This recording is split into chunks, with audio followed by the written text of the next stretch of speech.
Hey guys, Daniel James here, and today what we're going to be doing is taking a look at Sonuscore's new library, Action Strings 2. Now, the way we're going to be doing this is in Avin a look. So what we're going to do, crack open the library, play with some of the presets, mess with the UI, and talk about how I use it in the work that I do. As you can see here, we are doing this live on Livestream. So there's a chat room here, which I will be talking and interacting with during the video. So if you see me talking, that's who I'm talking to, and you can reference what I'm talking to there. Anyway, so without further ado, let's crack in. Crack in, is that a phrase? Are we allowed to say crack in? Crack on is a word, or jump in, but now crack in is the word. Anyway, so as you can see, very different to the previous one. Well, actually, not very different, but like different in the fact that now we have high and low. So what I'm going to do is just play some sounds straight away, and then we'll talk about it. So here we go.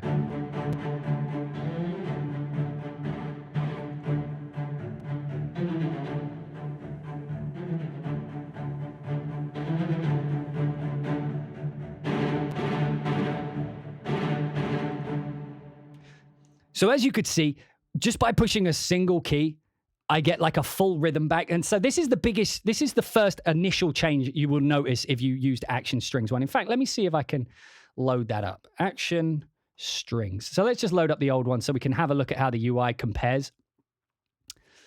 A blockbuster on an iPad. So the old version had rhythms, right? Like this. But you could only either have the high one or the low one. So with the original Action Strings, you had high ensemble, low ensemble, which always made it a bit tricky if you were trying to make like a whole section. Whereas with the new one, you have high and low, and you can, if you want to, just solo them.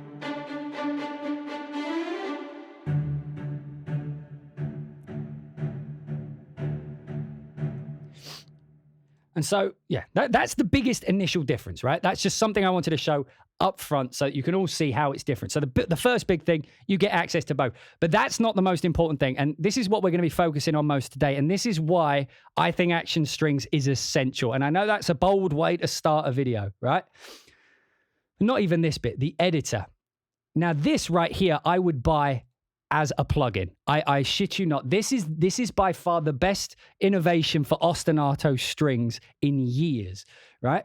And the reason is what they do. One of the things about being a composer is you are always just making decisions about how the music is going to go. What is the rhythm going to be? I need an ostinato here. I need the music to drive forward, right? These are questions you are often confronted with. How am I going to do that? Ostinato is a very good way of doing that. And so what your job then is to remember all of the rhythms and how they feel, and then pick one that is appropriate for the scene. Now, it's obviously very difficult to remember every single rhythm and what they sound like and how they feel.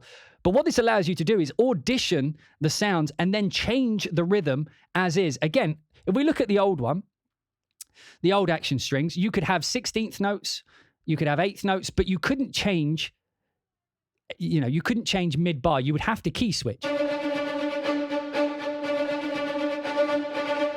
However, they realized with Action Strings 2, that is a very impractical way of doing anything.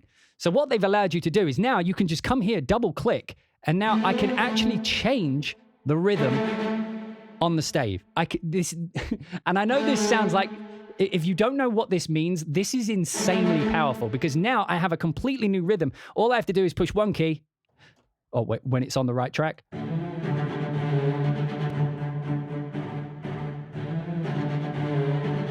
And the runs and the falls and the trills are all recorded. And that's insane, right? So previously, if you wanted to do runs, if you wanted to do a string run in your music, you had to get one of these libraries where you push a key, it runs up, it runs down, and then you kind of had to piece it together with different patches that played different things. Here, you can program the run.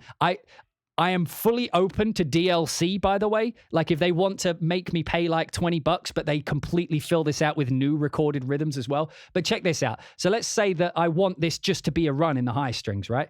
Let's just go with a big minor run, and then it comes down. And then we do another. So now,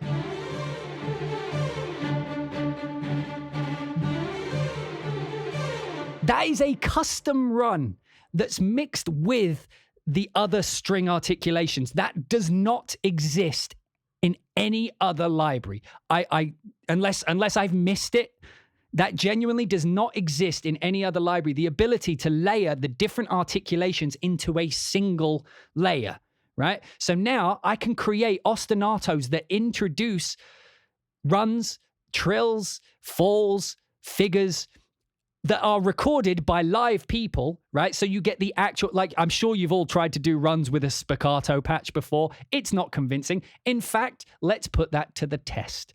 So one of the cool features, I'm going to load up Cinematic Studio Strings, probably my favorite string library. I'm going to put it on the spiccato. And one of the cool things about this, so what I'm going to do here is I'm just going to put this in here. So let's say we want that run, right? I'll just make that legato. So what I do here is I push this, the MIDI, and then I play the...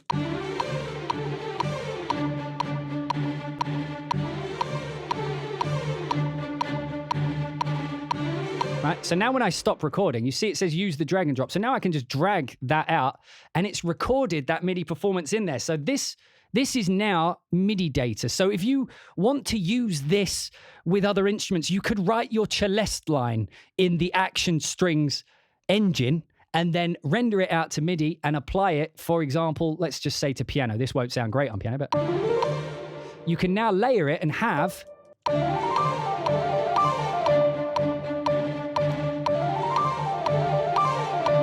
And that's what I meant at the beginning. I would buy this as a plugin. I would buy this by itself just for the engine. So now I can take this and I can put this on the spiccato strings.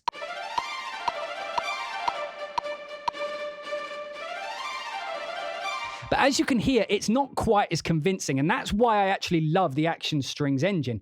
Because it's recorded, you're not just using MIDI. I'm actually placing, and it's such a clever and intuitive way to do it. I'm genuinely surprised no one else, including myself, didn't think of it before. Why don't you just record the bits individually and then make it so you can piece them together after the fact?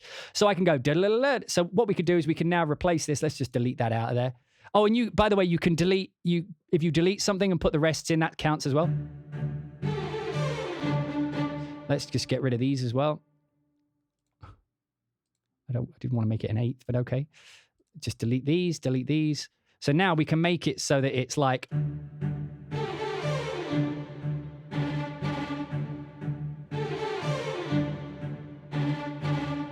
Or if we wanted to, we could have this first one come in and be like a trill figure.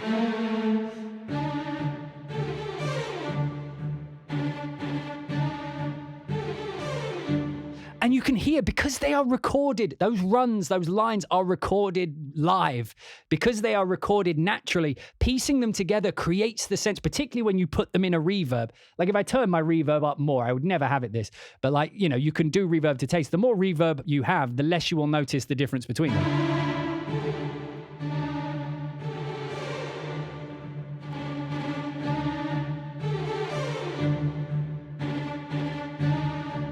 Can you change note? Can you change the starting note? Yeah, so.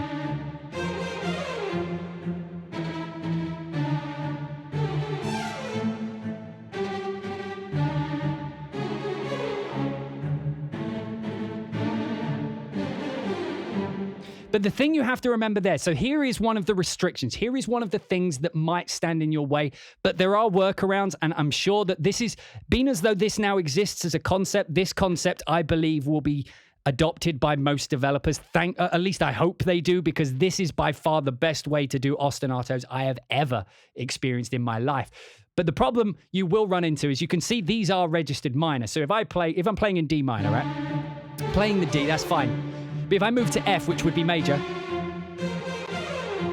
you can see that those are obviously playing F minor runs as opposed to D minor runs. So it would be cool if there was a way that it could intelligently pick diatonically. So like if I could choose my key, right? If I could put that I'm in D minor, if I play an F, it knows that there's no F minor in D, so that it will automatically change the minors to majors. Like if it said like adaptable. So like I want to run here, but I want it to diatonically adapt to my key.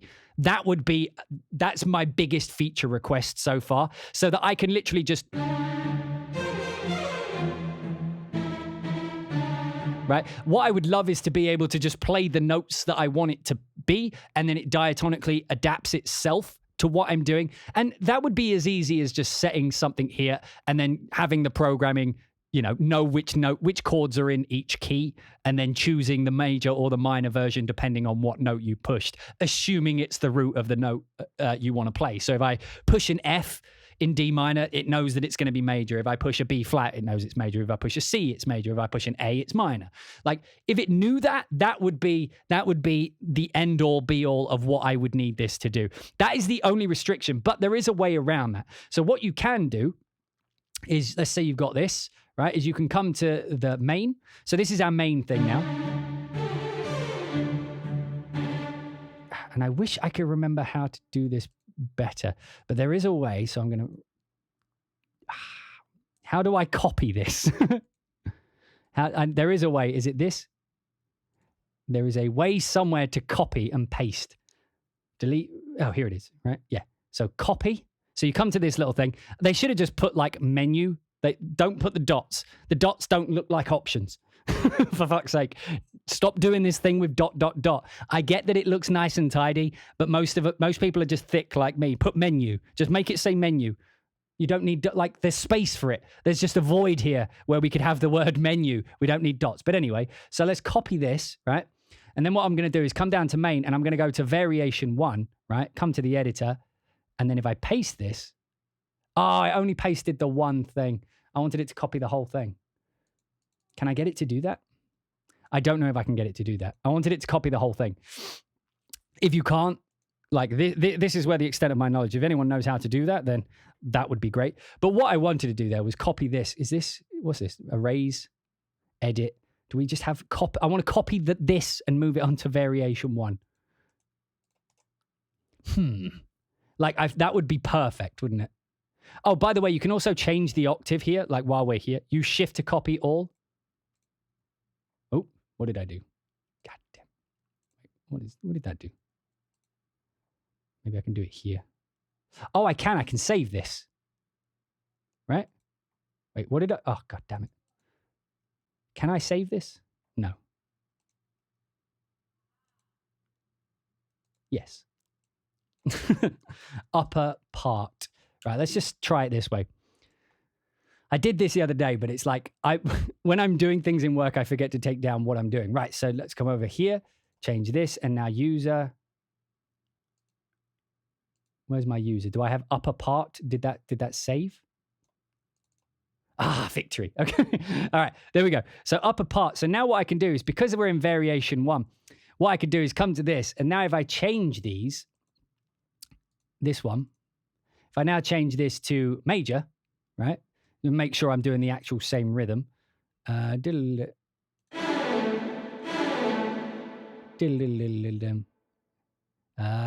major version? Right, so now I've got that. What I can do is I can go.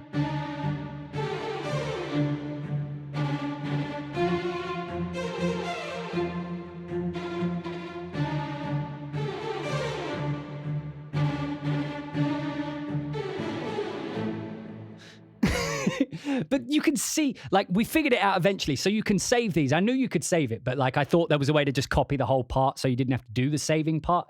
So let's say you make a rhythm you really like and you need to do a major variation. One thing you can do is come down to your main, go into your variation, load up your saved part, and then just replace the minor specific runs with major ones. And then that way you just know that if you're playing the track and you're like, oh, hang on, that run was the wrong one, you just know that you're on the wrong one of 2 key switches between the major and minor version of that. But then you can also do something else, like, because they give you they give you 3 variations, so they give you 4 slots total. You could have 2 completely different phrases. Like, you could have a verse, riff,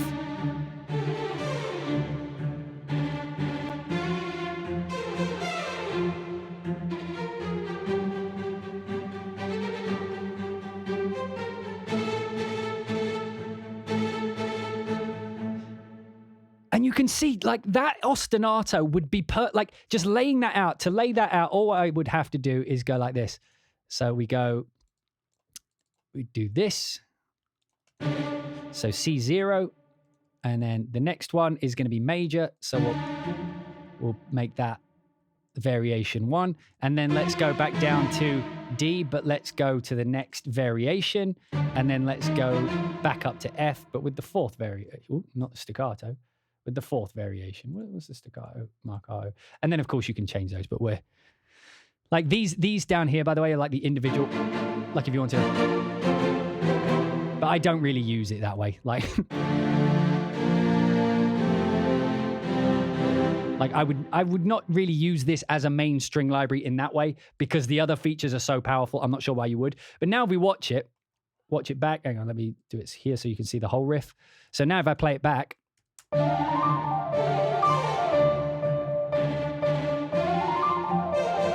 right, just realized we put that piano in there, didn't we? Right, here we go. So you see, variation 1. Change to major, then we're on variation 2.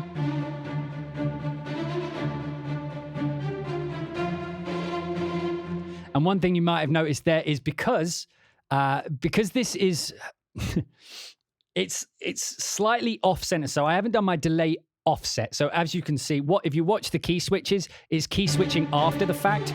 Watch. You see that? So it starts the next phrase before changing. You see, so we got the beginning of that. It's because I haven't set my delay offset. If you want to know how to do that, by the way, a good way is to just like play a rhythm, simple rhythm with a click. So we put in this one. See how close to the click it is. So it sounds like it's like 50 off. Maybe a bit more.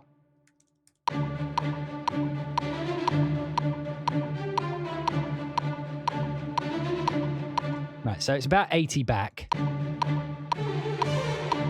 So it should. Oh, it played 2 that time. Oh no, this is a Cubase bug. Sometimes, but ignore that. Sometimes when you start at bar 0 or bar 1 in Cubase, it will, if you delay offset it before the bar starts, anything that has sustain or whatever will be a stuck note because errors, bugs.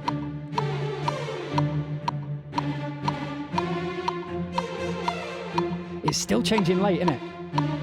I thought it was because of the delay offset. I apologize. I said that incorrectly. So the way around that is just start these like an 1/8 early.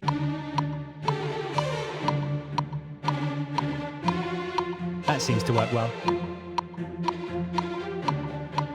Did you hear it caught the last note of the last bit? I actually like that. Listen, it catches the last note of this one. Da, da, da. But here's the other cool thing. So let's say that was what I wanted my track to be. I don't know, except at the end, you know, like I want like just nothing but runs. A big run into... Why not? Then the worst figure at the end. Just to see what chaos happens. That's going to be awful. But like...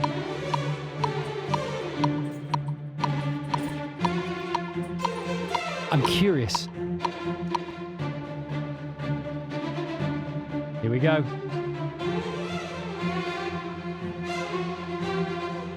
So as you can see, you can't just click together nonsense. Like you have to have compositional intent. And the reason I showed you that is because it's not doing the work for you, which is one of the biggest claims I've seen around the internet is, oh, this is cheating. Like, how are you doing the work?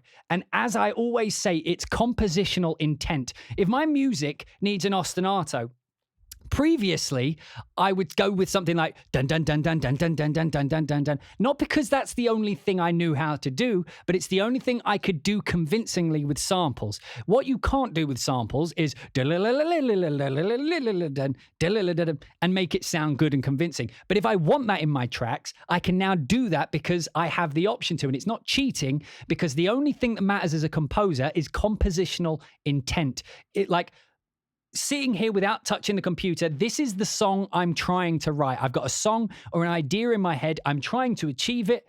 And so what you do is you start writing and then your gut feeling will tell you this is either closer or further away than what I'm trying to achieve. And so this doesn't change the compositional intent. You can know what you're aiming for before you get in there and be like, but now, because you have the ability to do like trills and falls and runs, in an ostinato and have it feel natural, that changes the way I'm going to write. So, you know, a lot of people say that my music sounds good or well mixed and stuff. Usually it's just correct choices. I'm choosing things that don't sound synthetic. I'm choosing things that don't sound fake. That's why I don't use certain libraries, certain companies' libraries over certain other companies' libraries. I very specifically want it to sound a very specific way.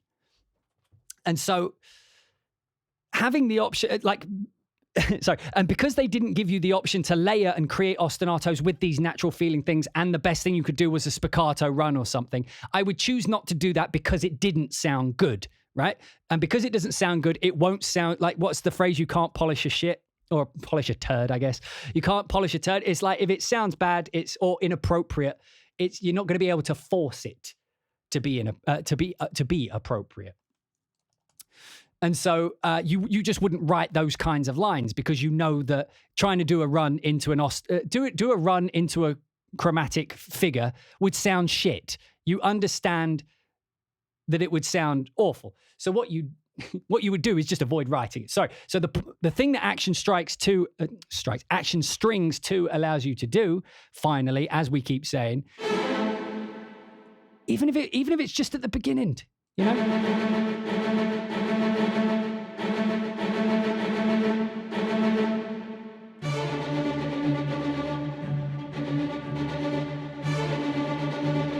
Now, I fucked it here. Who knows why I fucked it here?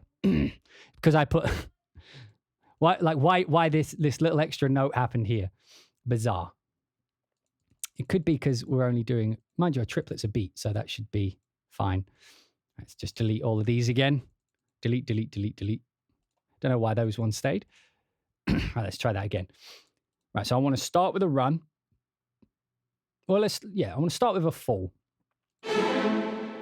Why did it, you see, so you have to be very specific about where you click. That's why it went wrong, because I clicked there, not there. So make sure that you are, because it's broken up into 16ths. I didn't realize that till just now. You see that? So there is actually a 16th grid there. See that? So make sure that you're starting on the correct beat. That's where I went wrong. And then singles, right? Da, da, da, da.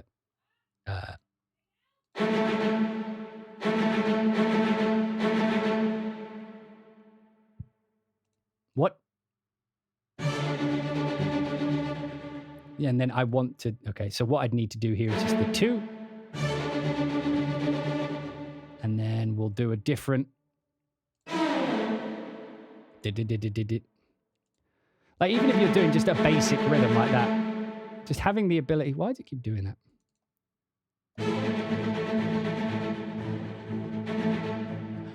So something bizarre is... Oh, here we go. It's because the fucking sound thing. I didn't realize that I had those down.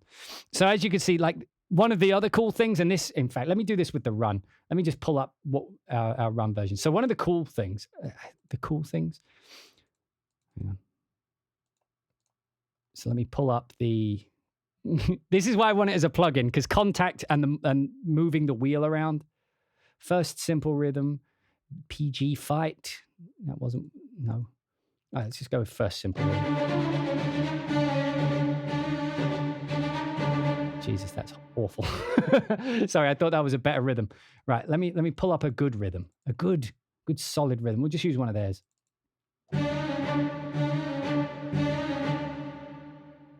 In fact, no, I want to run. I like the runs. Sorry, the run's going in. So what I wanted to show you about this... So if we come to the editor now, you'll see these big blocks, right? These are actually... They're not attack, decay, sustain. They're actually volume. We really need to make those things bigger. Anyway, so what we can do is we can actually fade it. So we can fade it down like this. And then... So this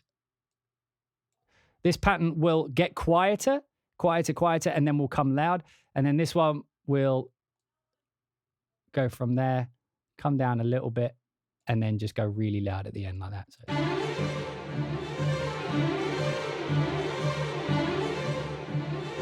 So you can create dynamics within something which is already recorded, but you don't have to export it to MIDI, to audio in order to add the fade. So usually if you were doing like a run and you wanted to have a fade in the middle, unless they had mod wheel control that was either modulating some sort of filter or something, which I think is what this is doing, then you can't create dynamics in MIDI. Like there's no way to do it if modulation doesn't do anything and expression doesn't do anything, because it's just a recorded run, which is how a lot of runs are done. Like you just push the key and it plays the run.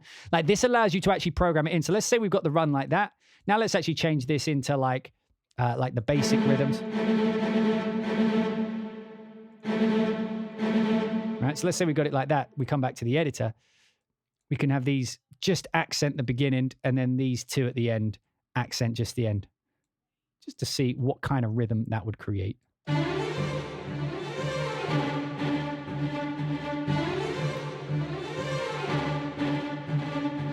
So you can feel it actually changes the fit. You get della della della della della, even though it's the exact same rhythm, right?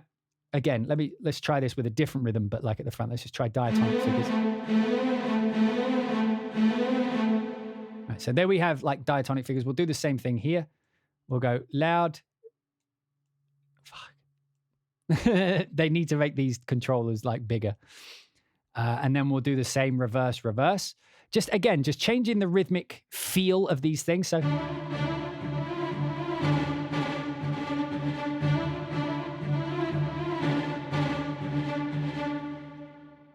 and so now, in fact, this I haven't tested, so I'm actually going to test this right now. I don't know whether or not those dynamics are kept within the MIDI if you render it out. So let's do some science. Let's do some science live on the stream. So if we were to try and render this out, let's do that now. Right. So now we have the MIDI. Let's see if it recorded that dynamics. So it didn't look like it recorded the dynamics into the MIDI out. So that's something I would request from them if they haven't already. Like you see, this hasn't kept that. In order to do that, I would have to do something like this. So I would select that, MIDI that half down. And then, wait, what did I do? Oh no, I did it like this, didn't I? Da-da-da. And then this one was up like that, da-da-da. And then these ones sweep up. So you see, it's a bit more arduous to do it with MIDI. I mean, it's the same process. Like, and that's the thing you need to understand about action strings, is it's not changing the compositional process. Like, that's why it always bugs me when people say it's cheating. Nothing about what I'm doing with action strikes right now, like even when I'm just loading in things, doing it this way is no different than me going and literally going. It's no different. It's the same thing. And if I want an ostinato and I want it to just go dun dun dun dun dun dun dun dun, why would I not use the version that's already recorded live? You know, like this version of this phrase here, I own as a live recording. Why would I not use the live recording, which, as the chat room has already mentioned, has human timing, which is something you can't really create yet with the split samples, right? And again, let's layer that together and see what that sounds like.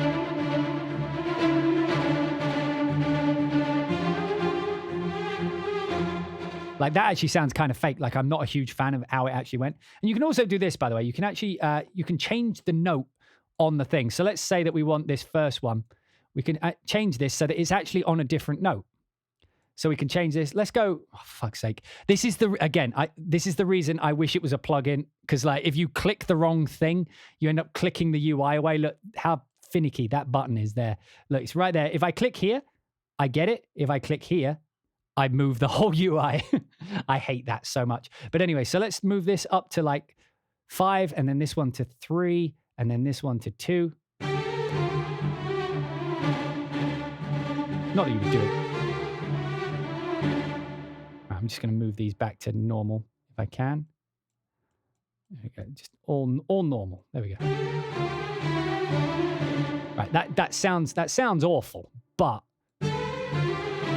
no, but you could do this, for example. Let's say you have basic figures. It'll make more sense with basic figures. It's because these ones have Finalizing, and then we'll allow you to be diatonic, and then so now because we have these.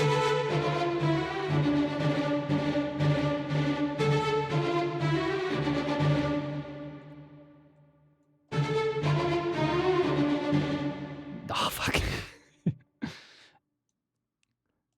There we go. You can go minus as well. I didn't realize that.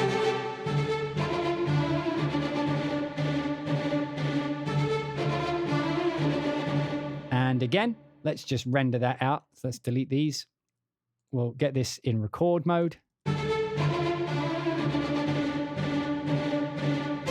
Stop playback, drag it out, and now we can layer that straight up on the piano.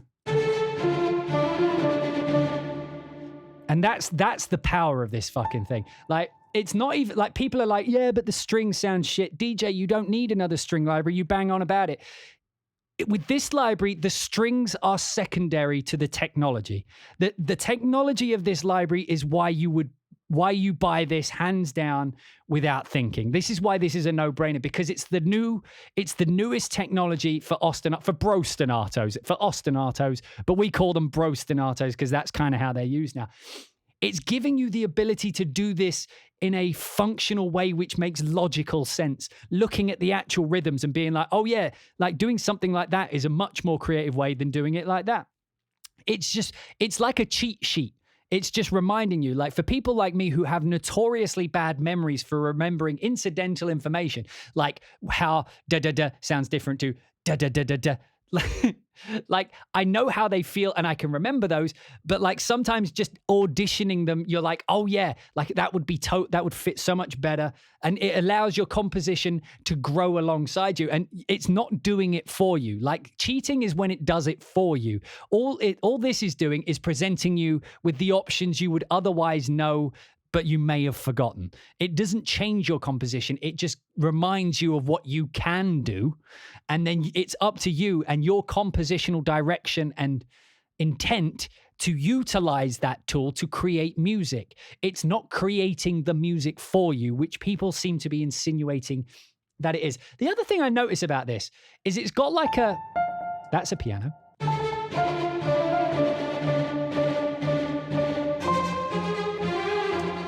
So you can layer it in. The sound of this library is actually it's not small. Like it reminds me of something like I like my Jing theme, like I recorded in Budapest.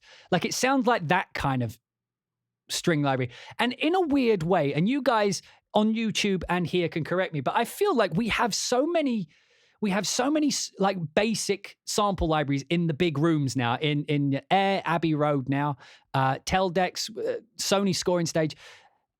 And everybody has these libraries that sound is like that big hall sound is starting to feel a bit old in the tooth. Is that a phrase? It's starting to feel a bit generic. You know what I mean? Because everybody has the best room in the world now. So it's not really special. It's like if everything is highlighted, nothing's highlighted. And so like that was actually something I realized when I got my recordings back from Budapest when I was recording there, is that smaller string sound actually is starting to feel more modern. It's starting to feel a bit more modern and a bit more out there and edgy, you know? I sort of like that. It's got more of a vibe about it. It's got more character because it's not just being lost to the grandiose sound of the room, which is fantastic. But now everybody and their grandma has access to all of the big studios. You know what I mean? It's not special anymore. It doesn't feel special. Like Spitfire have 25 libraries recorded at Air. Like Cinesamples all have theirs recorded at Sony. Orchestral Tools, I think, are at Teldex. You know, like these are big, awesome sounding rooms. But after a while, you know, we're starting to, you know, how many times can you have the same tone and have it feel special? Like Air Studios doesn't feel as special anymore. Whereas like Budapest was completely like, what's the word? Like disregarded as like, it's just a cheaper, smaller room. But because it's something about, because they're different to all of these other things that everybody else now has, that smaller sound is actually starting to become special. It's the same reason, it's the same reason facial hair, by the way, is cyclical. It's like, everybody has a beard, so in order to stand out, you shave, but then people start liking that you've shaved, so everybody shaves because they want to be different, and then you grow a beard again because everybody's shaved. That's sort of what I'm hoping happens here. So now let's shift over to these smaller rooms and these newer players that haven't been playing the same samples again. I'm liking this new, like, so as someone mentioned, like we've got the Tokyo strings coming. That excites me because we've never had that hall before. So like, I saw comments about the tone of this. People were like, it's a smaller sound. But like when you're doing action and ostinato, I don't think a smaller sound is a bad thing. One of the negatives, if you want to put it that way, of things that happen, well, usually it's a positive, but the more players you get, the less transienty, the less rhythmic it can be, or the less succinct. What would you say? The less, there's a word for it, just my mind is blanking on it. Like you can't hear the difference between the notes, whereas the less players you have, you hear the individual notes clearer. More detail, thank you. It's less detail because there's more players, so it's a softer sound. That's why you don't hear tuning issues as much in a bigger ensemble, because it sort of averages it out, the sound. It smooths the transients, it smooths the pitch, smooths everything out, just because there's so much turbulent air going on that there's more correct ones than there are incorrect ones. Therefore, you lose individual character at the expense of general consistency and homogeny, right? That's what bigger libraries do. When you have a smaller room or less players, you hear the detail with every note. You hear, like, so shorts sound sharper. Like longs will sound pitchier, but there's something about them being pitchier which makes them gritty. So like Johan Johansson, was that his name? The guy who did Arrival and stuff like that, his sound, or like Olafur Arnalds, their sound is defined by that pitchiness, by that inconsistency of tone, that inconsistency of timbre that having less players gives you. That becomes an integral part of their sound. And so I'm actually like, the sound of Action Strings actually excites me because it sounds like the Budapest Orchestra I recorded recently. And I wanted to go more in that direction, but there aren't actually too many sample libraries recorded in the smaller ones because all the companies think that people will only buy the bigger ones. And I'm just saying that I definitely think there's a market for some new rooms. Anyway, back to the the library. So let's go through some of their presets. I realized that I showed you how it worked. So hopefully you guys understand now how well you can use this. Oh, before we do, there's something else worth mentioning. It does have somewhere around here an arpeggio. So let me go to their ones and I'll see how they set up the arpeggio, because I haven't used the arpeggio system myself. So we're going to explore that together. So let's find arpeggios. Let's go with Stream of Fate. So what they've done is just put straight up. Okay, so straight up things, like just a straight rhythm. And as you can see, they've done the thing down here. Yeah, okay, so when you click this button here, that changes it. So this is step mode. So this is where like on my Project Chaos or whatever, you know, like where you could, oh my goodness. This is where you could, just get rid of that, because it keeps going below it. So I'm just going to remove that for now so we can work underneath. So like Project Chaos, you know, where you can actually just program an ostinato like this. And then, you know.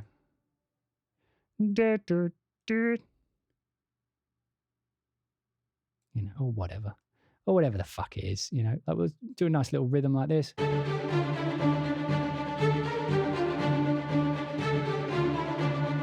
Right? How easy is that to create an ostinato?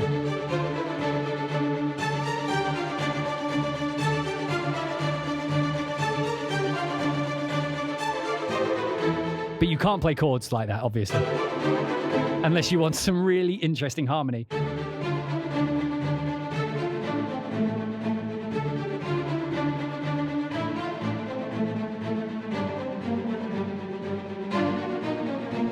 So it's what I've basically made is like a minor shape. So long as I play minor,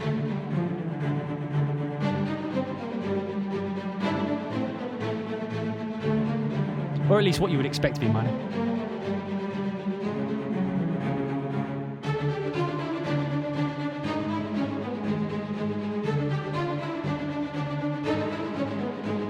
right? So that's the step sequencer. And as you can see, the rhythm programmed here, like you would do down there. But why this is powerful as opposed to, yes, obviously I could just come here and do this, right?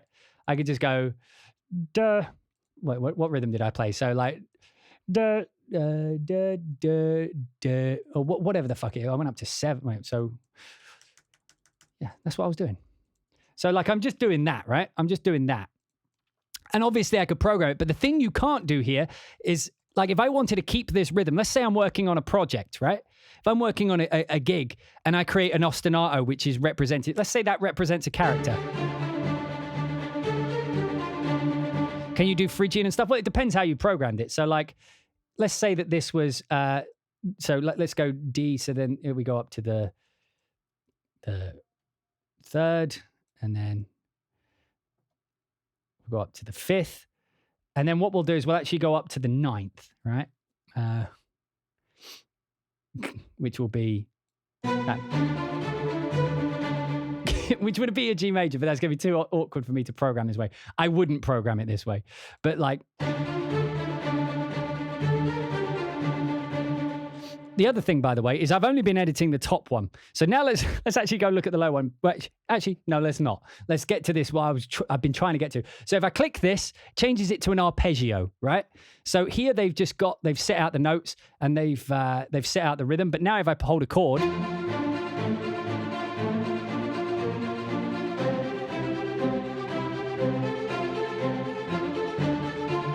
so like you could in something like LA scoring strings or something like that, you can set up this kind of ostinato to play chords at, right?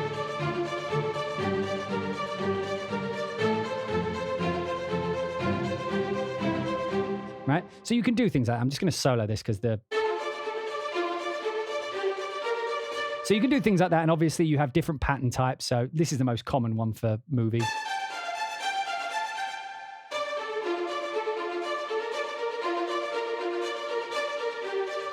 Right, the note selection's on the top 3, so it's only choosing the top 3 notes. So we'll just turn off note selection so it'll play everything. So we can set up like a big... This is common. This kind of vibe. Da-da-da-da-da-da-da. And obviously 4 notes is... If you want to keep it in 4/4, playing 4 notes will help the arpeggio.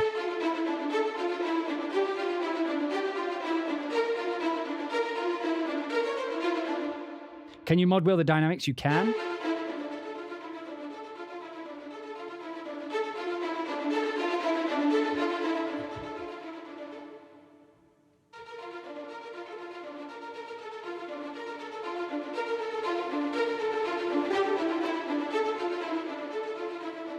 I've told you, this thing is stupidly powerful. And that's what I'm saying. The technology behind this seems so obvious, but that's what's making it special for me. Like any technology that you look at and go, well, yeah, of course, but it hasn't been done yet, means that like they're my favorite types of innovation. The ones that are so obvious, you look at it and you're like, why has no one done this yet? That's what this is. This is an ostinato generating engine. And I'm seeing it, and I've already used it beyond just using it for strings. Like you saw, I can layer it with piano. I've used it for synths, like to do my synth basses. In fact, let me show you that. That's a really good way of using it. But let's actually do that. Remind me to do that, guys, in case I forget. I have a poor memory at the minute. So if I forget to do it, I want to layer it with sub basses. But like, okay, so now we're looking at the low section. The low section has some stuff that the high section doesn't, and I fucking love it, right? So it has these things called crescendos, right, which are basically just swells.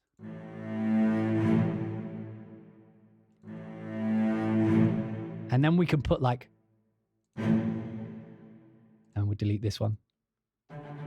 Oh.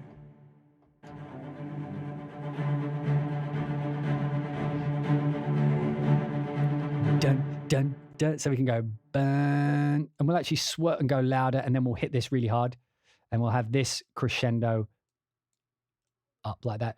Dun. We'll have this go 2, 3, 5. Like that. So now we have like this cool bass line.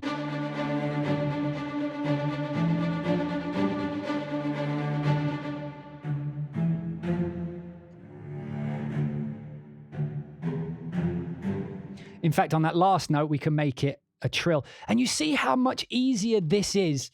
Imagine doing this exact same thing, right? This is how my brain works when I write ostinato if I'm doing it on MIDI. I'm like, that ending would be better if it was something like this. Or that ending's a bit boring where it just goes dun, dun, dun, dun, right? What I would want to do is dun, dun, dun, dun, dun, dun, you know, or, well, what have we got?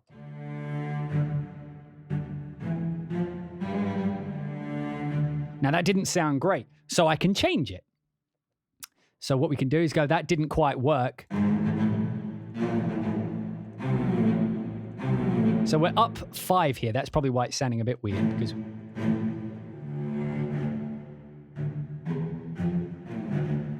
Yeah, and we make this an 8th staccato. I don't need that note.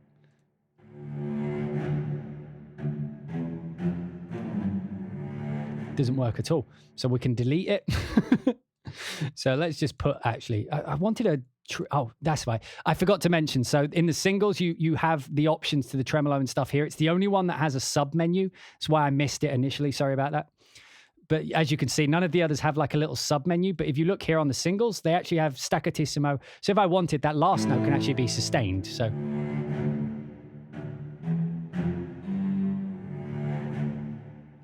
that last note gets a bit quiet for some reason, even though it's loud. But we could bring it back down to like that.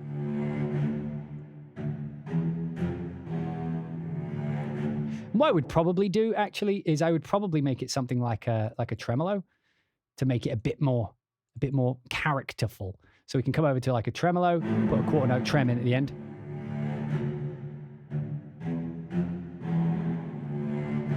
Doesn't really work with this.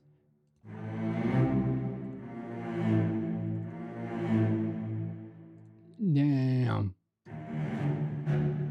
Right, I'm going to make this done. Done. And then maybe here. Too close.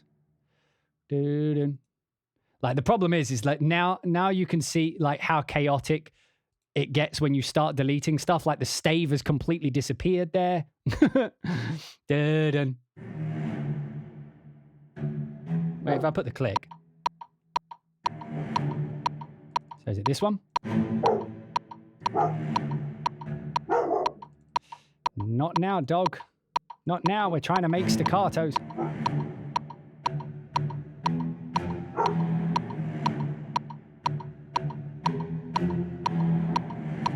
Oh, that really works.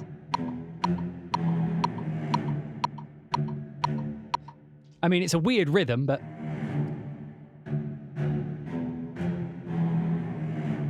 You see how they sort of blend into each other?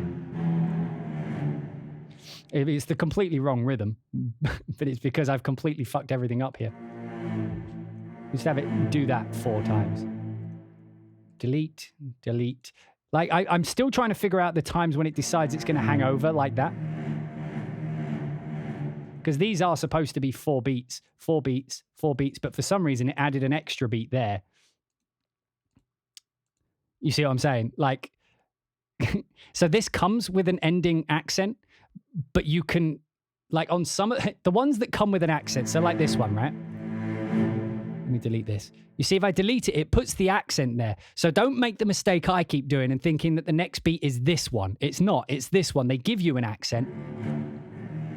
So I can actually change that accent to a tremolo.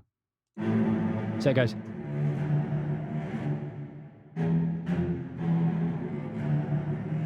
And now if I make that staccato. Sorry, that's the mistake I kept making, just so that you guys are acutely aware of my own. You see, because if you see me make mistakes, you'll know what I did wrong.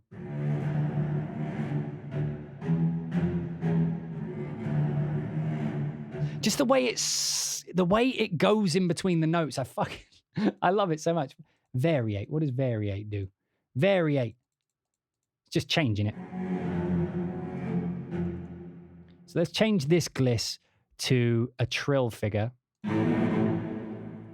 And then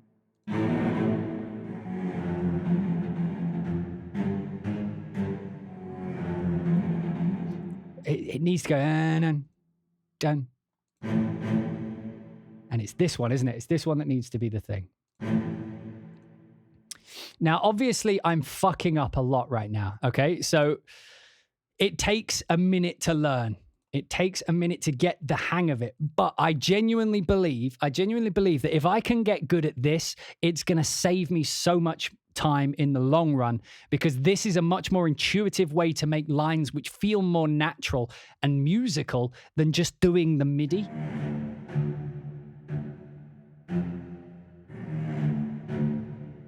I'll put the thing back on.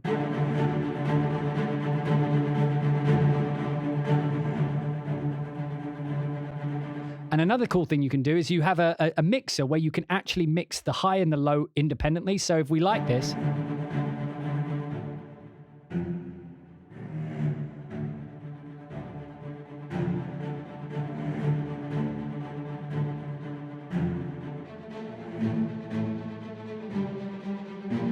and of course you can mix them, you can link them together and mix them the same there. And you can also do your own mic positions, which we'll do quickly. Let's have a listen to that. So let's just listen to the close mics by himself. I'm going to turn all the reverbs off.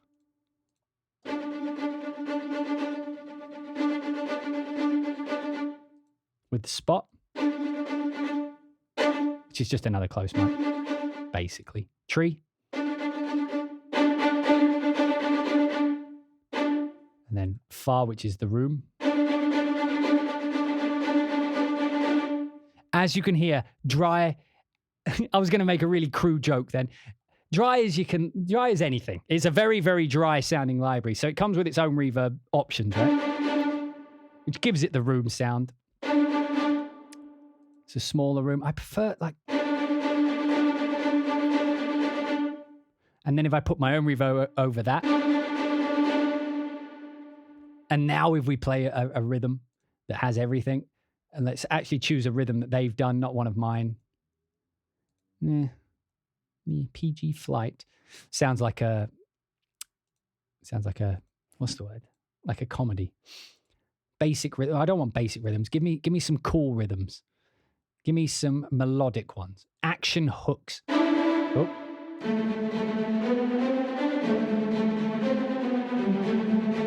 Dun, dun, dun, dun, dun, dun, dun, dun, dun, dun, dun, dun. That's like.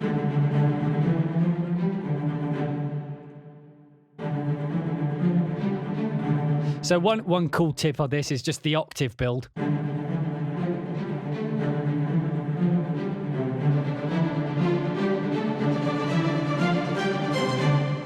So just doing stuff like that.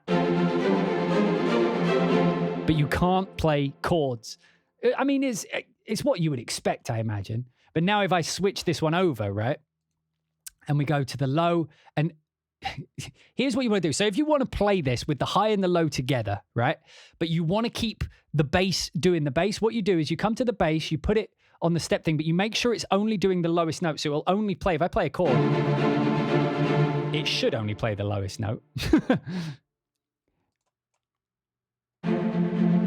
Oh, it should have done. Oh, wait. Yeah, I had it unmuted. So because it's set to lowest, the note selection, it means if I play a chord, this bass will only ever play the lowest note out of everything that I'm playing, right? So if I play like a D minor, the bass is only playing the D.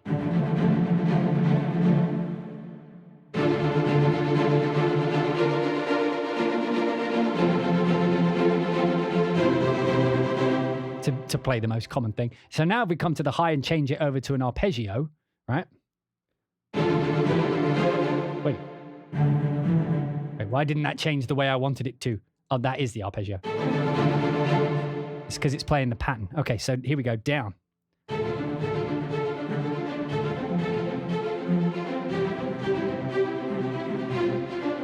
So now we can actually work with the bass line. So let's have a bass line that goes like, so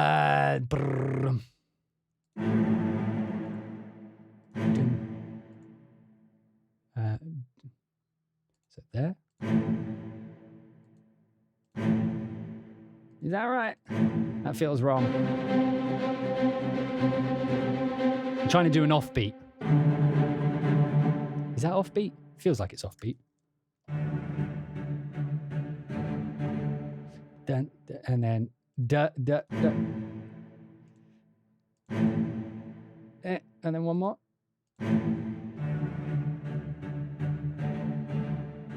No, I did that one too far back. There, there, and then there.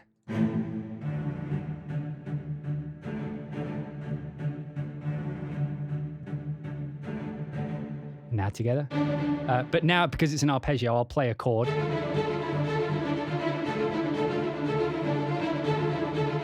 But you can hear that rhythm in the background, right?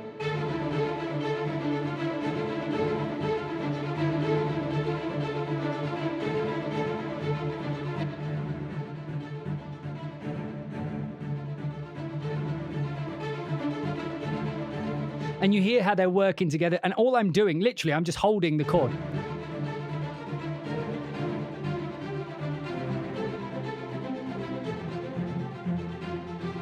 Oh, it doesn't go down that low. I'm playing really low. So, like, ideally, you want to keep, like, if you're playing with just one hand, you want to keep the bass, your root note.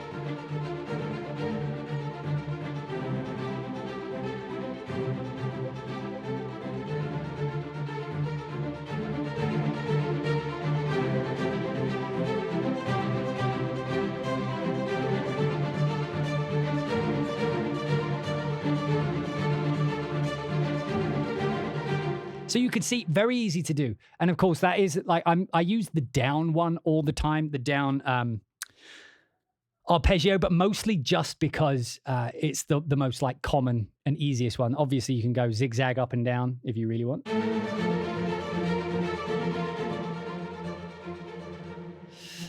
Honestly, this is peak copy-paste orchestral music. I fundamentally disagree, Michael. I fundamentally disagree. So I don't think this is copy and paste orchestral music. It's copy and paste orchestral music if you get action strings and you do this, you go to main, you go to action hooks, and you... Sure, if I was to do that and then just write a song around that, then it would just be, you know, it's doing it for you. But if I start with, do they have an init patch, like a blank one? Just a blank. Can I have a blank patch, please? Well, let's just go with basic rhythms. Like, that is just a blank page. What we're looking at right there is no different than looking at this. Like, if I was to look at this, right? All we're doing here is looking at the same thing, except how is it... I could, okay, let's say I need to write an ostinato, right? And my biggest problem is I struggle to retain the information about every individual rhythm and how it makes me feel, right? So, like a 3+3+2, I know how it feels because I use it a lot. But let's say that I don't know how, like, I don't hear enough triplet into two individual, eighth note, two individual sixteenths or something, like a triplet fall into 2/16. I don't hear that frequently enough to know how it makes me feel within the line. All this is doing, as opposed to this, is instead of me going, what does it sound like if I was to do a run like this? And then hearing it, and then hearing it, that's a shit line. And then hearing it back, but with spiccatos, you know, like, it's not going to sound great because spiccatos can't do the good runs and ostinatos in that manner. Because, as the chat room keeps saying, humans have human timing. It doesn't sound fake. But if I wanted to go run into that, I could literally on this just change this one to a fall. Let's have it as a chromatic one. And then, wait, so that's doing chromatic, but that's what, got 7 notes. So in order to set up the exact same thing as that, wait, how many? 1, 2, 3, 4, 5, 6, 7. So in order to set that up, I would have to come here to my quantize, right? I would have to set my tuplets to 7. Wait, sorry, not in sixteenths.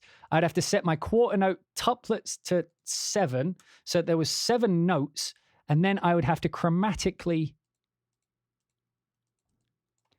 I would have to, and it goes down to the beat. So I would have to do that. Oh, yeah, no, all of you down. I would have to do that in order to, like, that's a lot more clicks. That's a lot more clicks and know-how. Like, did you know that you could set it to 7 tuplets in Cubase? Not everybody knows you can do that. That's what I'm saying. There's a lot more kind of in-depth DAW knowledge in order to set up that exact same rhythm. No, Michael, I'm not having a go at you, but you brought up a good point that other people do make. I'm not having a go at you specifically. I'm critiquing the comment because I don't agree with it. So I'm pointing out what it is. I'm not having a go at you. You're fully within your rights, but I'm trying to explain away how it's not what you were saying. So anyway, so the only difference for me as a composer is I have the option now to hear what that sounds like without having to program it in first. Because like, let's not shy away from how much time that actually takes. Like if I wanted to try a figure, I wouldn't know what it sounded like. I mean, obviously you can guess, but like if I was to program like a figure like this and then have like a little variation or something like that, right? If I was to program that, I wouldn't know until I'd programmed it all and set it in. Whereas in this, I can just click diatonic figures.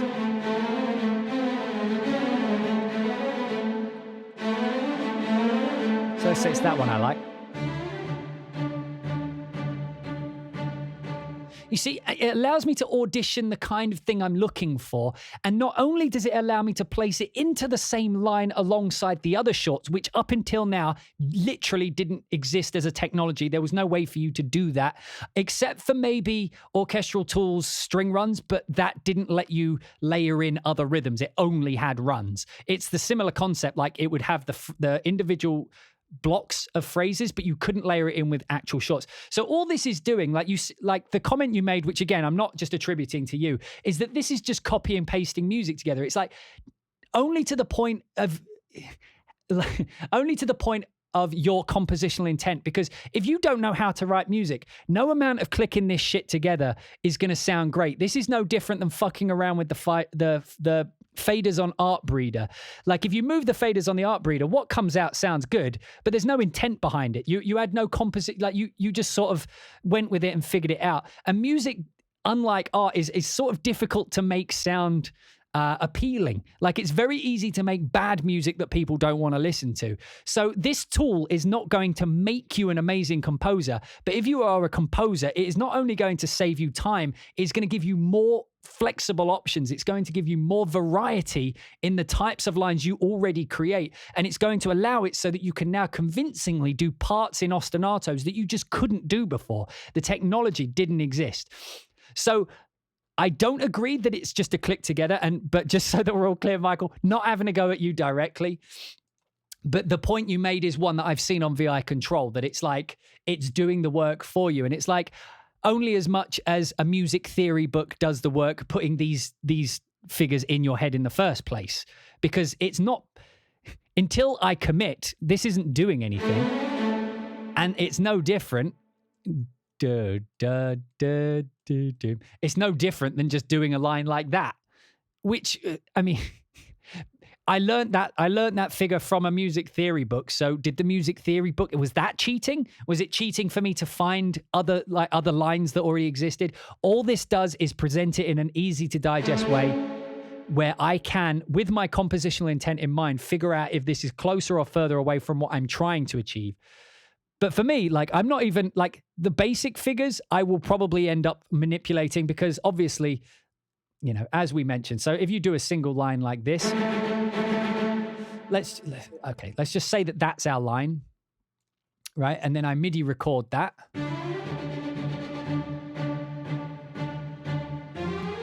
Right, so we recorded that. Oh, I didn't mean to do that. I clicked the wrong button, sorry. Yeah, you don't click off the MIDI, you stop the playback. Because I clicked that to stop it. So I just stop the playback, right? And we take that. What I would probably do is, what I have been doing is, let's say that like I want 16ths, but I'm not fully sure what melody I want. So what I'll do is I'll set up my ostinato like this, put in the runs and the things like this, you know, like the figures. Or like on the second half. This is how I've used it so far. And then what I would do is like my second half, you know, I'll have like some minor run or something. Just to make it more interesting so you can actually see the point of what I'm trying to say. You know,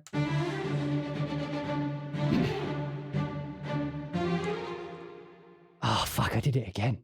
Just stop the playback, Dan. Just stop the playback. There you go. Easy. So what I can do now is, because I have the rhythm, now even just as is, if I was to play a track, like this would just work, right?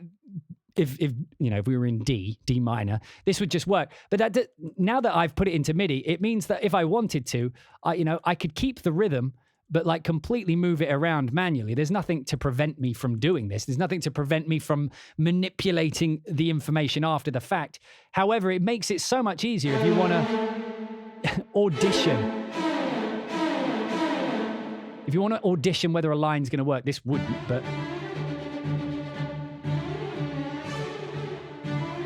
I mean, if for some reason you wanted that, you see, and that's the point. Like, I don't mind making the shit lines with it because it re-emphasizes my point.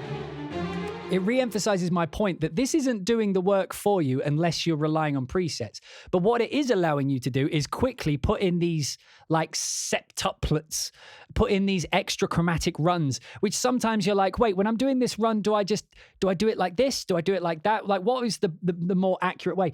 And instead of having to do the science every time, which is what you do as a composer, if you don't know something, you figure it out, right? Because no composer knows everything, right? If you don't know something, you go learn it or you figure it out. All this is doing is making that, it's like a prototyping phase. It allows you to see what it's going to be before you commit it to MIDI and then start tweaking it. And it allows you to try different kinds of ideas very quickly. Like, for example, again, let's say that I was like, oh, I've got like this. In fact, let's try it. So let's pull up Action Strikes, which is basically the percussion equivalent. In fact, by the way, I am really hoping that they add this to percussion as well. I want this layout. This layout needs to be done for percussion as well. Imagine if you had like properly recorded rolls and all this kind of shit, and you could actually program your rhythm into a stave like a normal human being, but you could audition it first and see how it's going to piece together. Anyway, so let's just say we've got like the thing, right? We've got a rhythm playing. This is going back to my prototyping. Right, so we've got a basic feel, right? And we want to figure out what kind of thing works best against it. You know, does this work? No, because it's too messy, but it allows me to easily prototype a rhythm this complicated. And let's say, actually, this whole section isn't working. So what I'm going to do is I'm actually just going to change the whole thing into like a loose cannon chromatic. Let's try that up against it.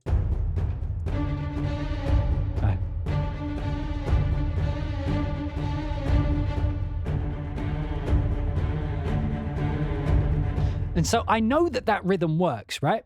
So now I can do one of two things. I know for a fact that this rhythm, because I prototyped it, because it works, let's have that.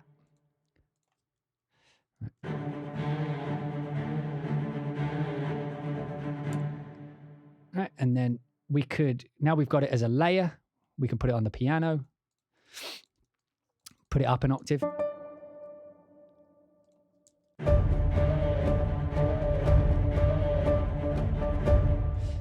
And also, because we have it as MIDI, like if we wanted to, we can now load that in. And if we wanted to, you know, like if we were so inclined, we could add our own little flourishes, you know, and then like that. And then we'll actually put a string library. That would be useful. We'll put it on a cello, spiccato. We'll take it all the way down, make it louder.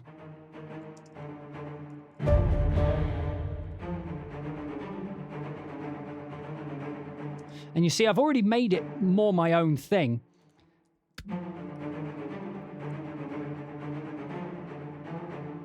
And then we just paste that again. And now, like you can see, we've already got like the beginnings. We'll double this out.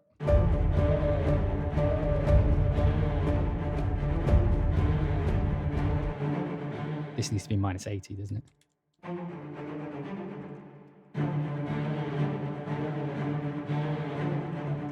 But also we can do things, you know, like if we were in Cinematic Studio Strings, we could put that exact line on measured tremolos, which doesn't really work. Or, you know, if we, again, wanted to, because people were asking, like, does it only have one tempo? I mean, you can.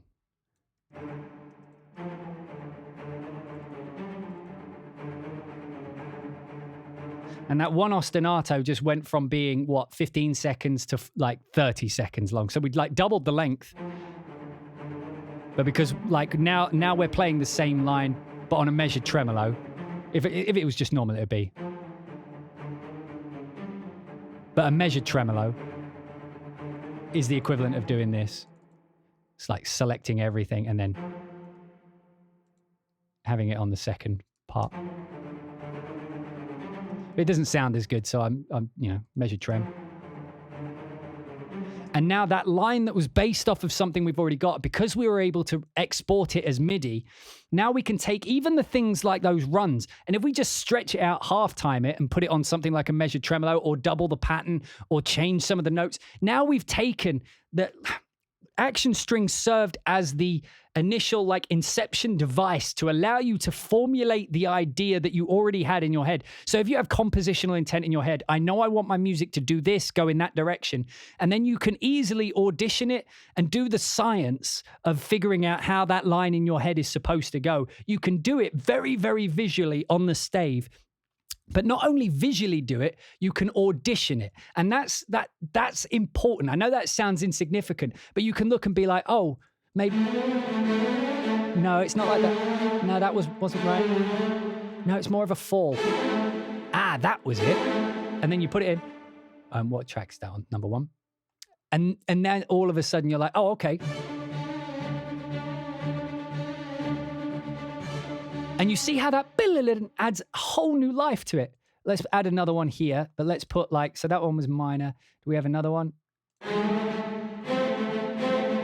So, how do they export crescendos as MIDI? Let's have a look. Low ensemble, let's put a crescendo, a big old one on this one. I think it just comes out. So.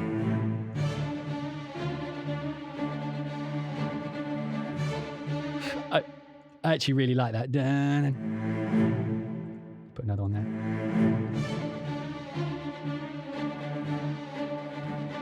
Oh, that sounds so good. So now in the background, like, this is why I get excited, because that kind of shit I've wanted to do. But to set that up, I would have to do this. I'm going to set that line up for you manually, okay? So imagine how long it would take to load up action strikes. Okay, in fact, let's do that. I don't want to lose that top line. Okay, imagine I closed it. I'm going to load another one just so we can see how long it would take. Right, so we loaded it. Then I would go to crescendo. I want this one to do that. That one to do that. In fact, the editor feels like it goes quiet, so I want it to go louder for that ending bit.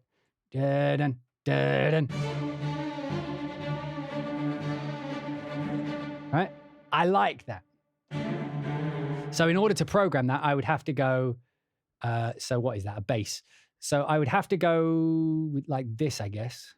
So I'd have to find one with them both in. No, not single. Multi-articulation. So I'd have to find like a low string. Come down here. Figure out which, because they don't put what CC it's on. So let's pull up. So 1. So we're playing on D. 2, 3, 4. I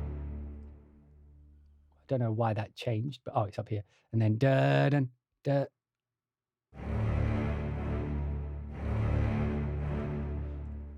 Right.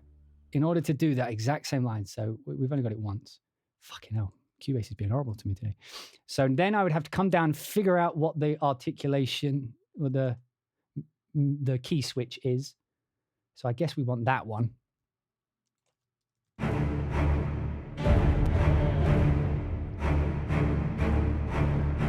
And then, so this, they have crescendos, but I don't know if they're going to accent at the end. So we'll do that and then short and then accent short.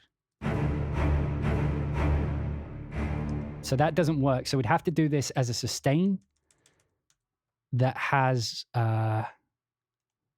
like that, I guess.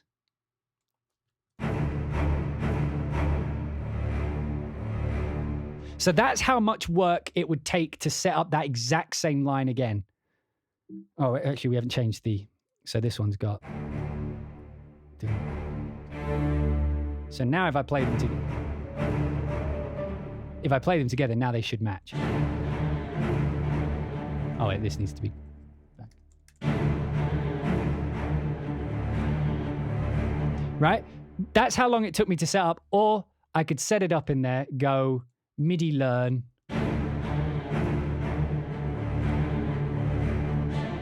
And then just drag that down here. Know that this second line here is what we were just playing with. Right? You see, it's already put that rhythm out for me. I would still have to do the same dynamics, but I didn't have to program the MIDI, you know? And that saves me... Oh, wait, let's just put it on.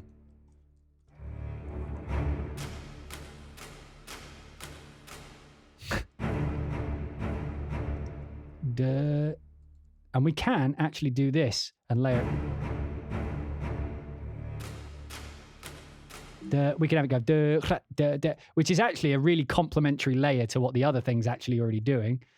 So you would still have to set up this. So my big request would be that they add the ability to just export this data into here. I don't know how they would do that. I don't know if you can physically do that yet with MIDI 1.0. Can someone correct me if they can do that? Can they render out modulation data from inside Contact? We'd need a programmer. So now we have... Right, but we can layer that with the original, put it in the track, and now we have like the best of both worlds.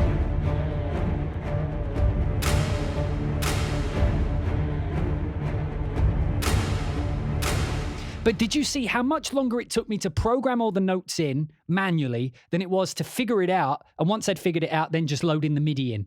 And then, like, it's so much quicker and so much more logical. Like, again, it's one of those situations where it seems so obvious the way this is set up that it blows my mind that no one's done it before. Like, and so I've been using this on everything. I've been using this for percussive rhythms.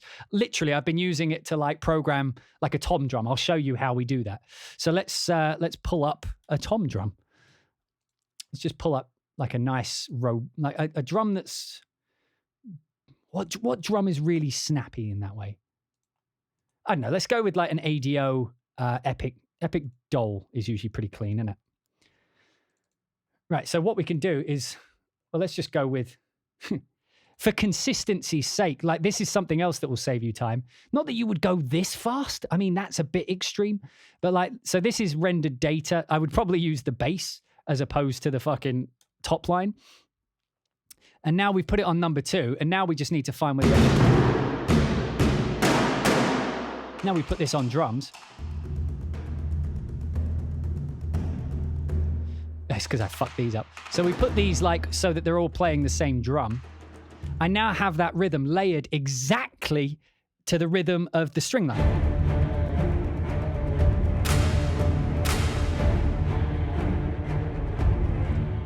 So you see, now I have a percussive part, and like I could literally just use this.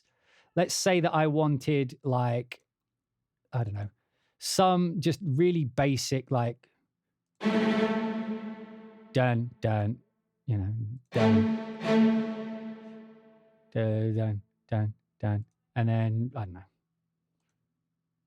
basic rhythm, and then like a triplet. Okay, so that's on MIDI 3. So on MIDI 3, we'll just hit the record it.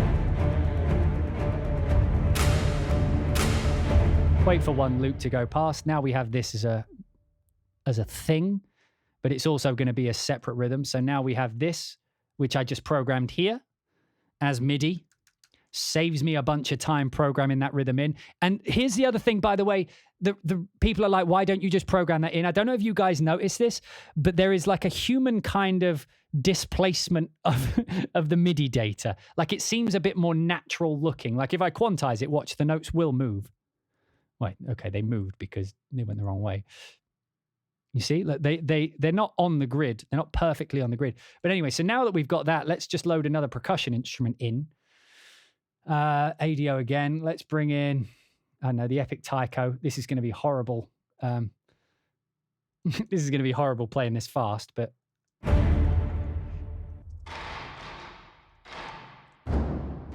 Oh, I know what I'll load. Let's load up Damage 1, the Apocalypse ensemble's got like those brushes that I really like the sound of. Armageddon kit, there we go. So now I'll take these.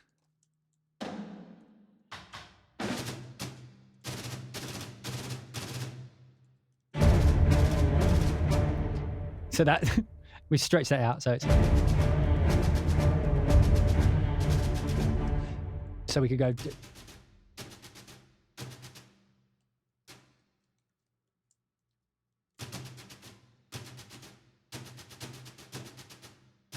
so now I've got a line that I like.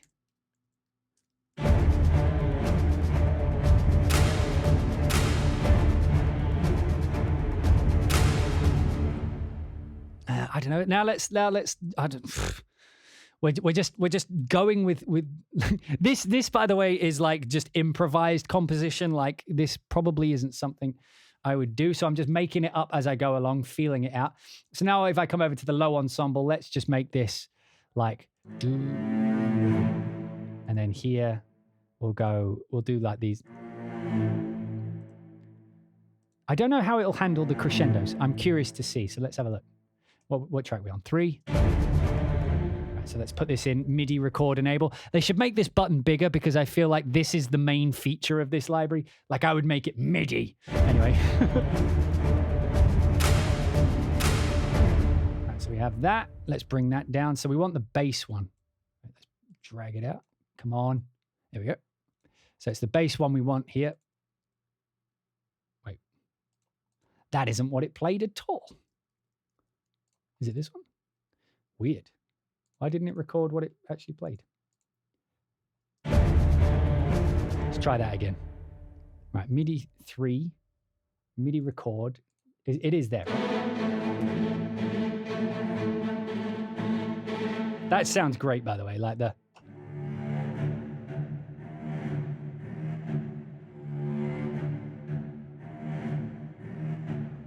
That last one must have an editor thing because it sounded weird. There you go.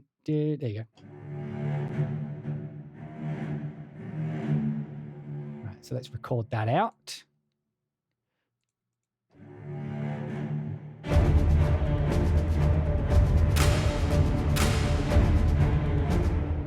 What was that about? Let's see if it does what I think it just did. Yeah, that's bizarre. I'm not sure why it's doing that. I must have fucked something up. If you watch, it's just going between the end and the beginning. So I'm not sure why that's messing up. But anyway, you get the principle of what I'm doing. Right, let's turn that off. Let's try a different rhythm. Maybe it was because of the rhythm. We're doing science. Right, let's try that.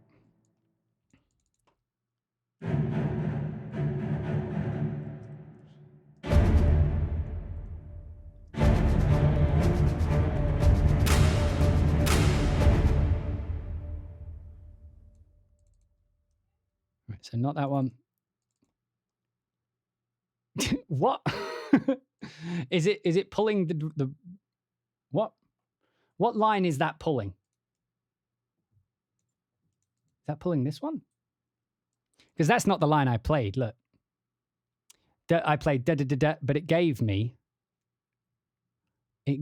Oh, there might be pitch bend data. Let's have a look. There isn't, but it shouldn't be pitched. Look. The last one should be pitched. These can be pitched. There's no reason these two should be up here.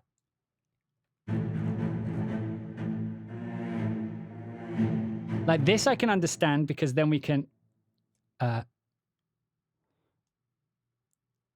like that. That's what that would be.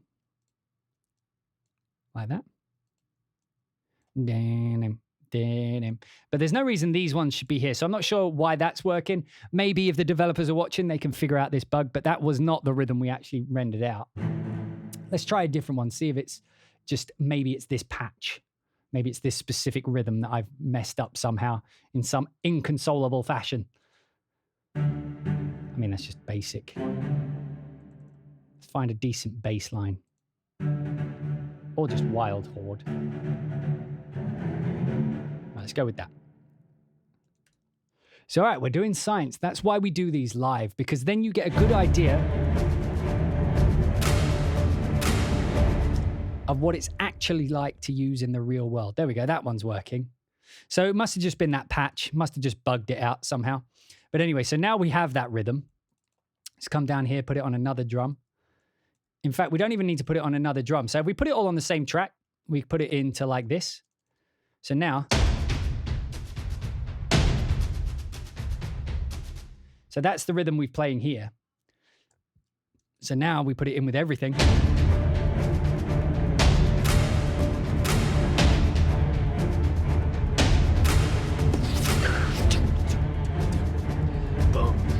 Boom, sha.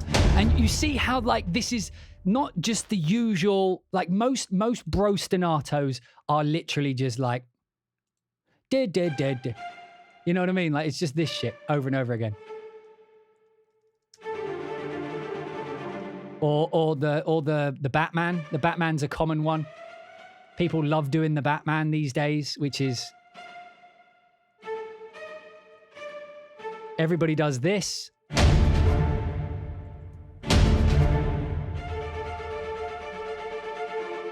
So, or, you know.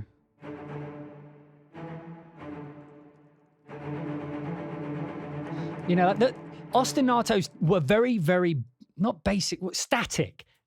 Like I noted, like at least I felt it was. I felt like most ostinato writing was static, and not because people weren't creative and not because people were, you know, unmusical. The reason that ostinatos have been static up until this point is there was no viable option to make some of these more complicated and more detailful lines without and make it sound natural, because the biggest problem with sample libraries is our runs have to be recorded because we haven't figured out a technique for recording short notes in a manner which allows us to program our own runs. Like some people have done some scripts, some people have done some people have done scripts, some people have done other things, but the biggest oh fuck, I'm forgetting where I'm going with it. My memory's so bad today. Oh man, what was I saying? This is not good. This is not good for my memory.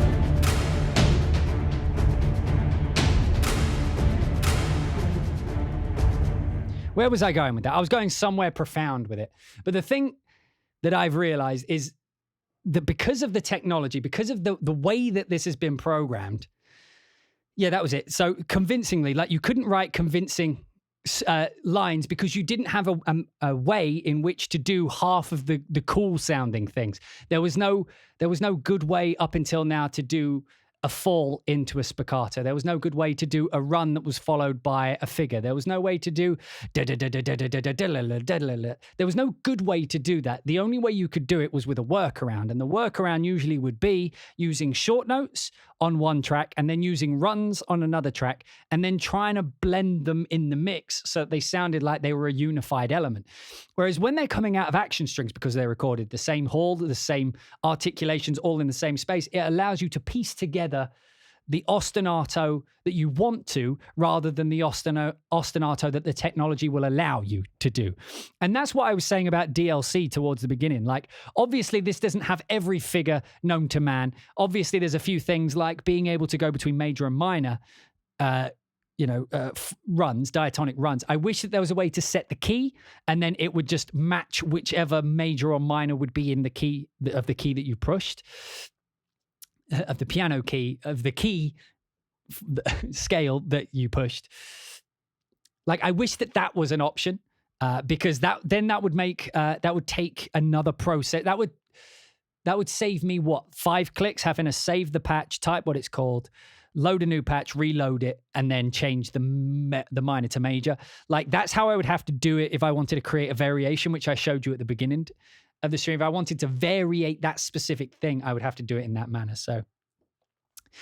So for me, this library is all about the interface, and the things you can do with it. We did show you the mixer. Like, you do have an equalizer. I know there's some of you who are not huge fans of the sound. You know, you can manipulate it here. Or like if you're high end, like I do like that they've put them separate. Say, like it's too shrill for you or something.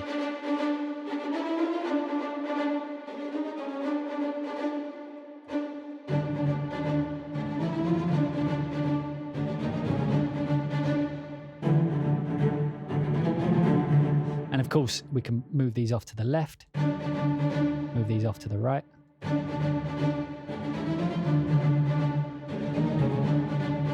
And like, I do recommend doing that, by the way. I just realized I hadn't done it so far. Usually when you're looking at an orchestra, it's from audience position. So you have strings more to your left and bass more to your right, unless the composer's doing some sort of wanky thing with the orchestra layout where he's like, well, actually, I think I'm going to put all the strings up the middle and the cellos are going to be up in the gallery behind the bar, unless they're doing some wanky shit like that. Usually you grab them on the left and it does sound cool. It sounds quite balanced.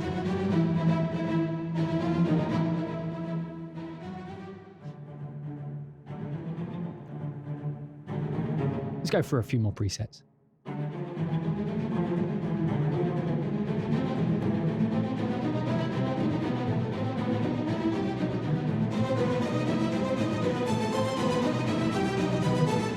Does it keep the settings if I change preset? Let's have a look. It does. That's worth mentioning. So as I'm clicking through presets, it changes. The only reason I bring that up, and this isn't to have a go at the company, but there's been certain other players where changing the preset changes all the settings. So there's other libraries out there which I won't go into right now, but like if you change any of which patch you're on, doesn't matter what mic setup you had, it doesn't matter what ADSR, doesn't matter anything. If you change the preset, it will change everything. So you have to start again from scratch. So I do appreciate that it's kept my my mix settings here. And just to double check that, I'll change to either like another preset in action in 3/4. But you can see my strings are still my high strings still on the left, low strings still on the right. Still got my EQ cuts. And can we change the hall per? Can we change, or are they matched? They're matched. So you can't independently change the hall. Not that you would want to, but if you want to be weird, try new things. You can't do that one. So can't you make your own lines and notes and things too? Yeah, you can. I showed that earlier, but just as a prime example of how you would do that. Let's come here. Let's go to arpeggio. In fact, how would we want it? Let's just choose a basic rhythm, right? Dut, dut, dut, dut. What you do is you come to the editor and you just switch it. Well, it's already, it's in arpeggio mode from the get-go. Right, and it's playing pattern if I change this to down. Okay, let's have some 16ths, for Christ's sake. I did it so fast, it missed a bunch. If you could kindly... Right, go back to the editor. Interesting.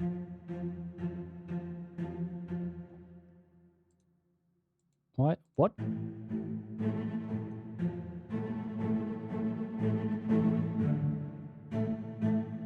What have I done now? What new offense is this? Why is it not playing?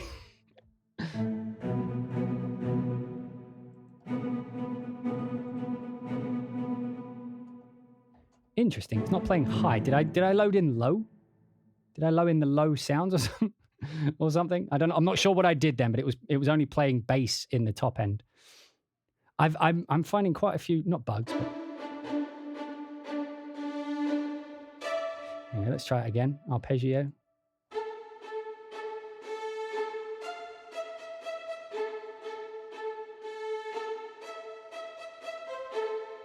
Or I want to show like a proper one, but I must have just misunderstood something about it. So maybe I'll just load up their arpeggiator one first.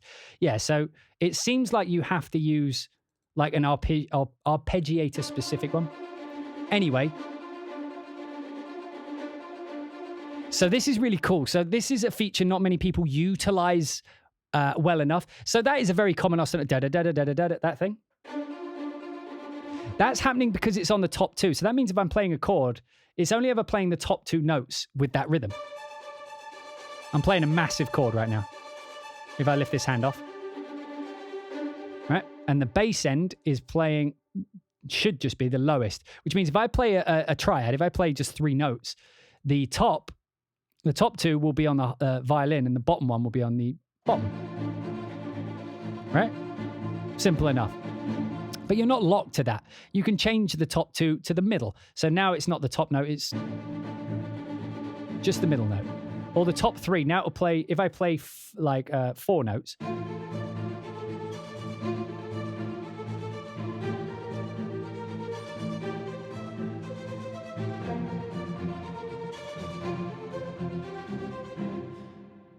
Or you can actually just turn it off and it'll pick every single note.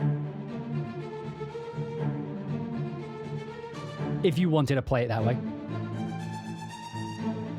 Most people don't tend to do that though. So if I pick like the top 2 again and just...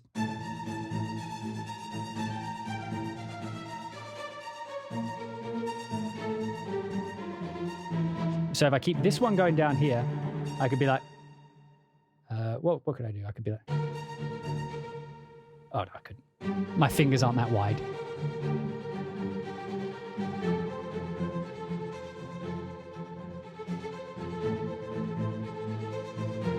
But that wasn't the point. So you can do an arpeggio in the conventional manner. But someone was asking, can you program your own riffs?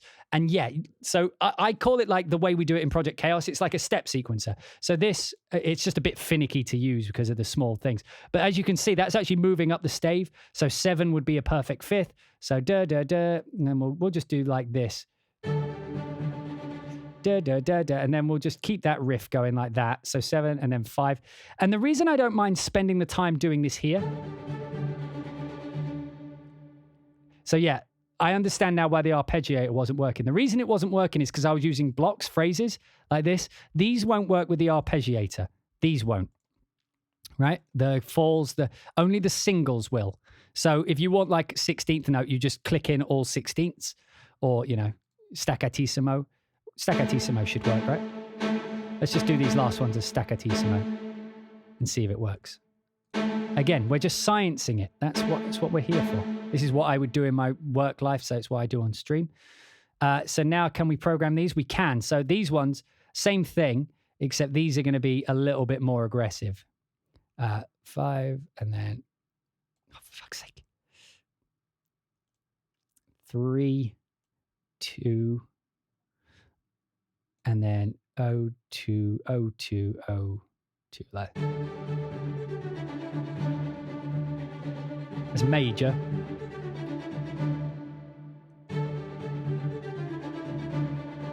So you see, that's an original line. But the reason why I would program it here rather than just do it in MIDI is now I can save that. If I come to main, I can save that as Chat's Jolly Adventure. Right? And then saved. So now I have that riff. And the reason I was saying that's powerful, because if I'm now working on a movie and that's an ostinato that I'm going to keep using, I now have it.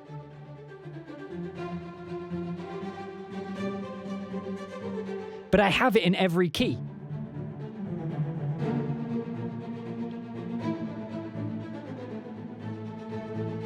And so if I'm writing a scene, like, that doesn't mean that I'm cheating. I've put in the work. I've developed an ostinato. I've developed an idea. And if it was a theme, like if it accompanied a theme, I could go through the movie and be like, okay, how can I...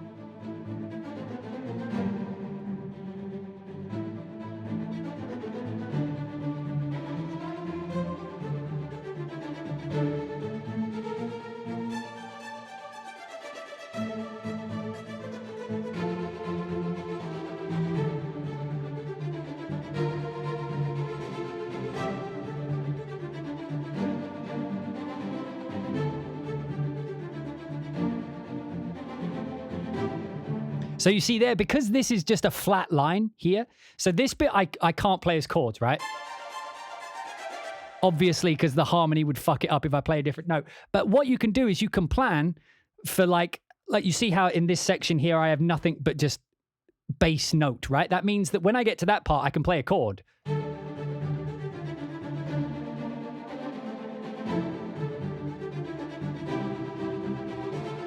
And it doesn't sound weird because the bass is on an arpeggio, right?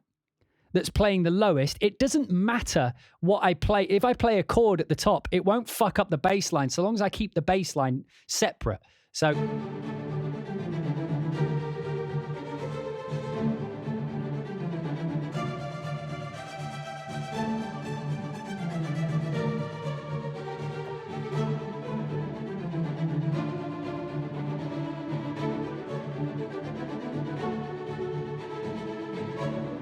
So, and then of course, like the other thing, as I keep mentioning, and the reason I keep showing the same thing over and over again is because this is exactly how I've been using it in my work, and it's so fucking powerful. Doesn't matter if this, oh wait, I need to actually play a chord for this, wouldn't I? So, and then we'll play like a, what we in? We'll put like a B flat here. So it's like this.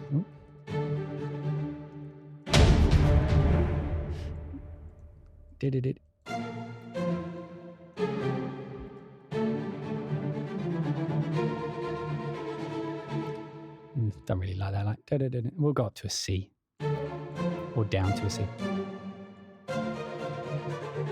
It's because it started at the beginning. Right, so now we've got that as MIDI, right? So I can bring that, drag it out of that without ostinato, keep in mind, because we program this in the engine. And we can just...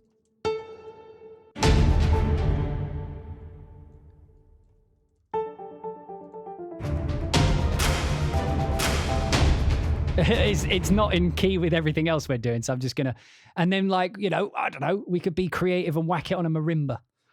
Why not? It feels quite marimba-y. Marimba-y, is that a word? Marimba-y. Right?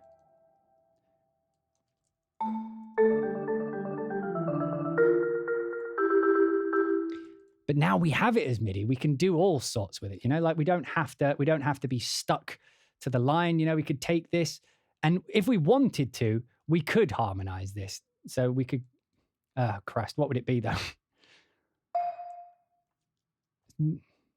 I mean, I probably wouldn't. I would probably do like a line. Like I would probably do like an inverse bass line, but like the other way around. If you,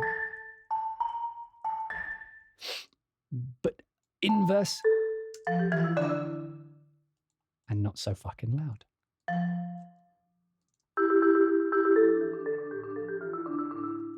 And that's kind of creating a cool vibe. And then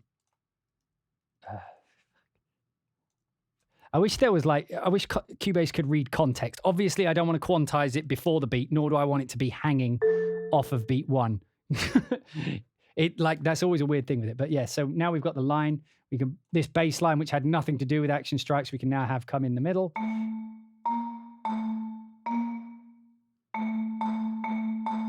That's a shit line, but it's in there now. And now that part which didn't have any harmony now has. But the main part, the da-da-da-da-da-da. So if I was working on a movie, and that was that da-da-da-da-da, this part was the theme, I now have this complete harmony at the bottom, which is actually kind of shockingly bad, but you know, it'll last for now. And then we could take it and then put the whole fucking thing on piano over here, and then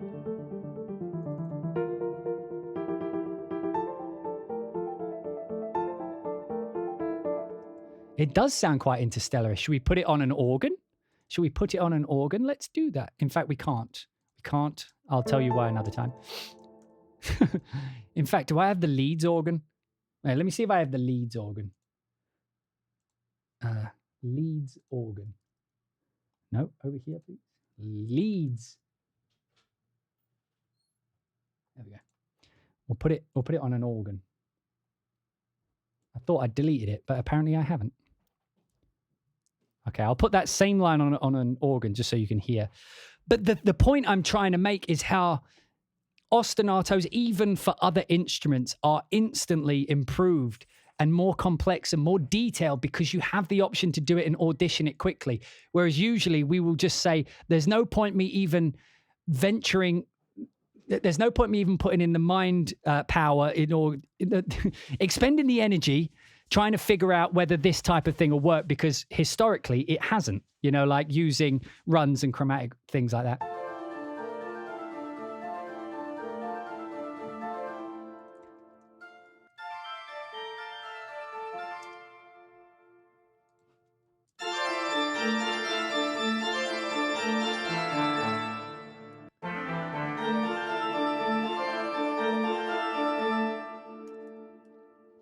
You know, and then we'll bring over these rhythms that we made, with action strikes. Oh.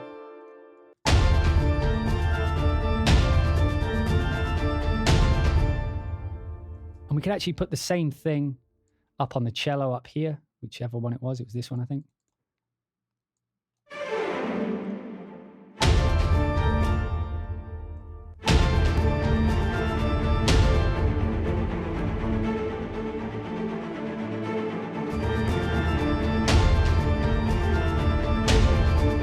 And all of this content is being generated from action strings. And that's what I'm saying. Action strings isn't a string library. So again, people were giving me shit because I was getting excited about action strings. And they're like, DJ, you non-stop preach. You non-stop preach about there being too many string libraries. But the thing is there's too many string libraries that do the same thing.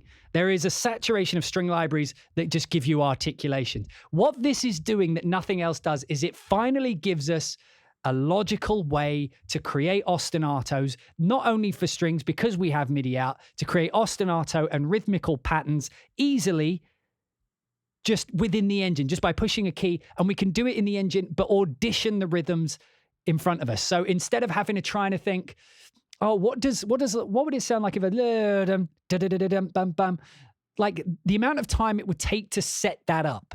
Like, as you saw, it takes longer to set that up to try it as an idea. Because if you've never done that before, you don't know. There's no way you can know if it'll work or not.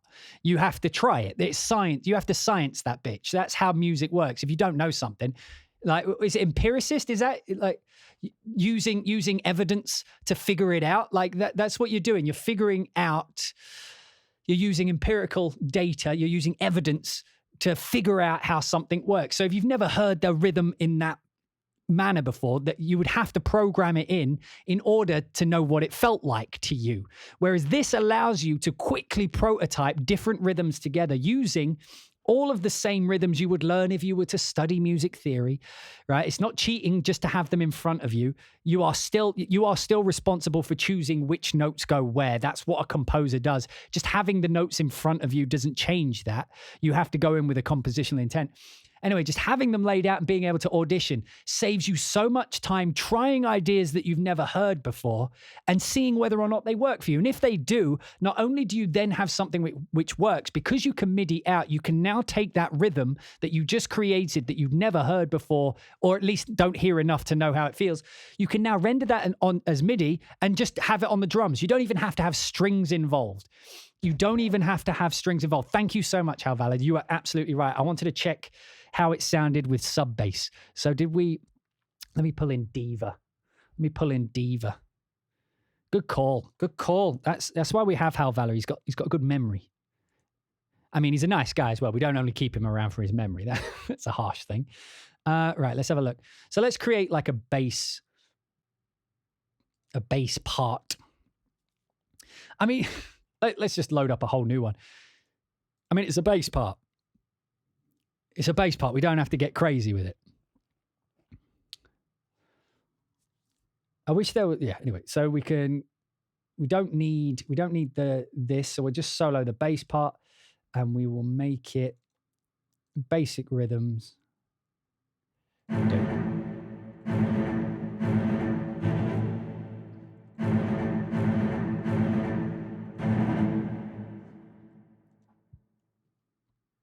So this would be on this track.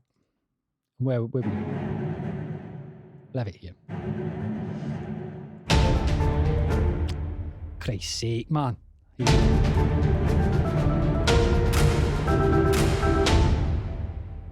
and then I'll take that, I'll put that on Diva.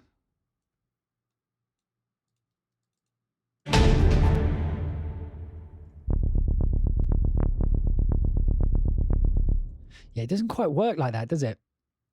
Like if I pull this phrase out, like that definitely didn't do that. So I wonder why. It seems like the bass doesn't do it quite as well. Let me try doing it with the high ensemble, see if it works better. Well, with the high ensemble, did spit it out, didn't it? Yeah, the high ensemble seems to be fine. Something about the low ensemble doesn't seem to render out accurately. Maybe that's a bug. You see here we've got the brrr, but it didn't add that in. It did add this though. But this one at the end didn't add. So let me just try it. Maybe it's something about the way it was capturing the MIDI. You can. I'm going to make it so it's obvious whether or not it's doing it or not. Not that you would ever do this on a bass line, but alas, here we are. MIDI record. They need to make that a big. They need to make that a big button. Right, now we'll put that on Diva. Let's see if that works.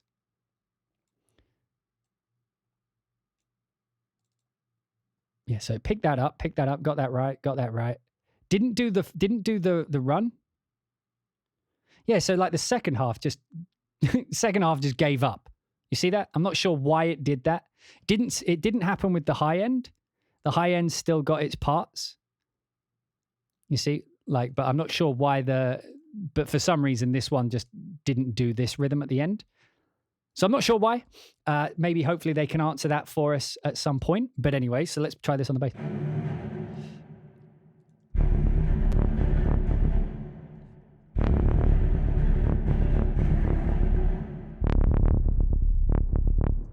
So we'll pull up a...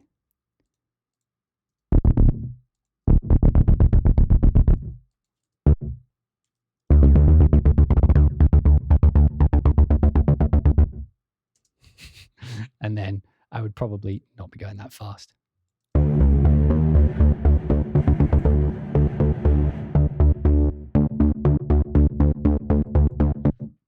So even then, like, we're able to create these things, but we don't have to keep it at that. Let's try it with some random leads. No, I want like plucks. Dream? Polysynth? What was I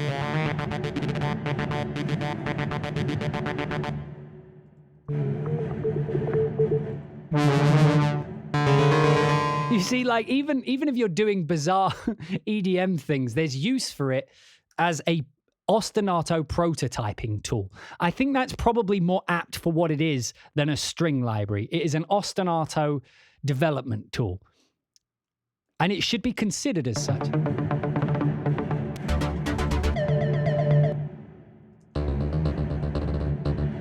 mean, throw some replica on that.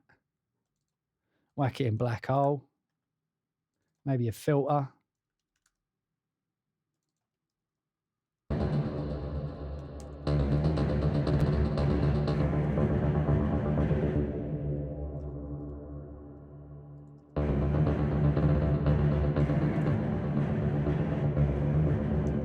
See, just sort of sitting back there as an ambient thing now.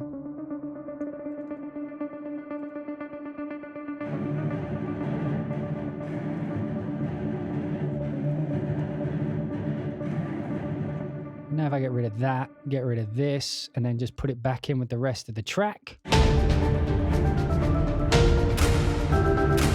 Wait, we still got marimba in there. Scratch that.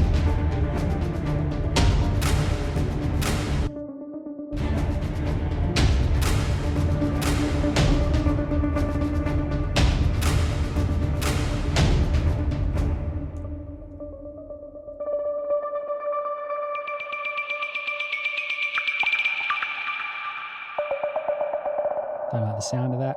I'm just like, normally I'd make it myself, but I'm...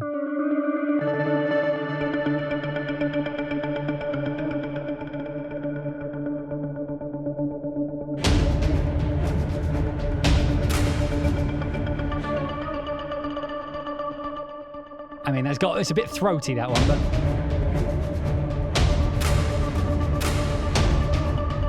But you see, now we've got like, again, every single element that is playing right now was programmed in the action string. Every single element.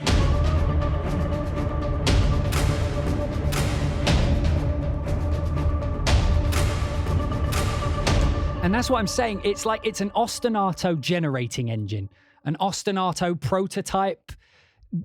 I don't know what you would call it, but it's more than a string library, which is why I'm so excited about it. But that will be the Avin a look at action strings. We'll end with the synthesizers. What did you in the chat room think before we leave? Let YouTube know what you think. So YouTube, you'll be seeing the thoughts and prayers of the thoughts and dreams of the chat room down below. But for my own conclusion, as you can probably tell, I am so happy with this library, so excited about its existence. And the reason is, like I've said so many times through, it's the first time we've had a logical way to create ostinato that allow us to utilize the full range of an instrument's capability. A string can play a run. A string can play all of these glissando things. Spiccato recorded samples can't. They can't do it and sound convincing. But now we have the option, because it's recorded and we can layer them together, where we can make ostinatos that players can actually play but sound so much more interesting and creative and complex and emotionally directing than just a plain just doing the Batman riff again. There's so many more things that we can do now. We can be a lot more creative. And again, it's not so much because composers were uncreative before, or we were noobs and we didn't know what a glissando was or a run. We know these things exist. But if you want to be a composer, like if you don't record live orchestra that much, if you are stuck with samples, and samples is the only thing you have, it's not that you didn't know how to do a glissando run. It's just that they wouldn't sound good. So you wouldn't even entertain the prospect of ever using it. Instead, you would be like, well, a glissando is going to sound shit, so there's no point even thinking about putting one in there unless I've got a recording of a glissando which matches the tone of the rest of my strings for this section, which a lot of the time doesn't happen. Up until this point, I've been using orchestral tools string runs, which is a similar concept, but it doesn't have any of the shorts and it doesn't allow you to program them out. It just allows you to change which run is on a key switch, whereas this one allows you, as we saw, to program on the stave the actual rhythm you want, MIDI out, and then spread it across all your instruments. As you saw, every single instrument, including the percussion, marimba, piano, synthesizer, they were all being powered by the MIDI I rendered out from action strings.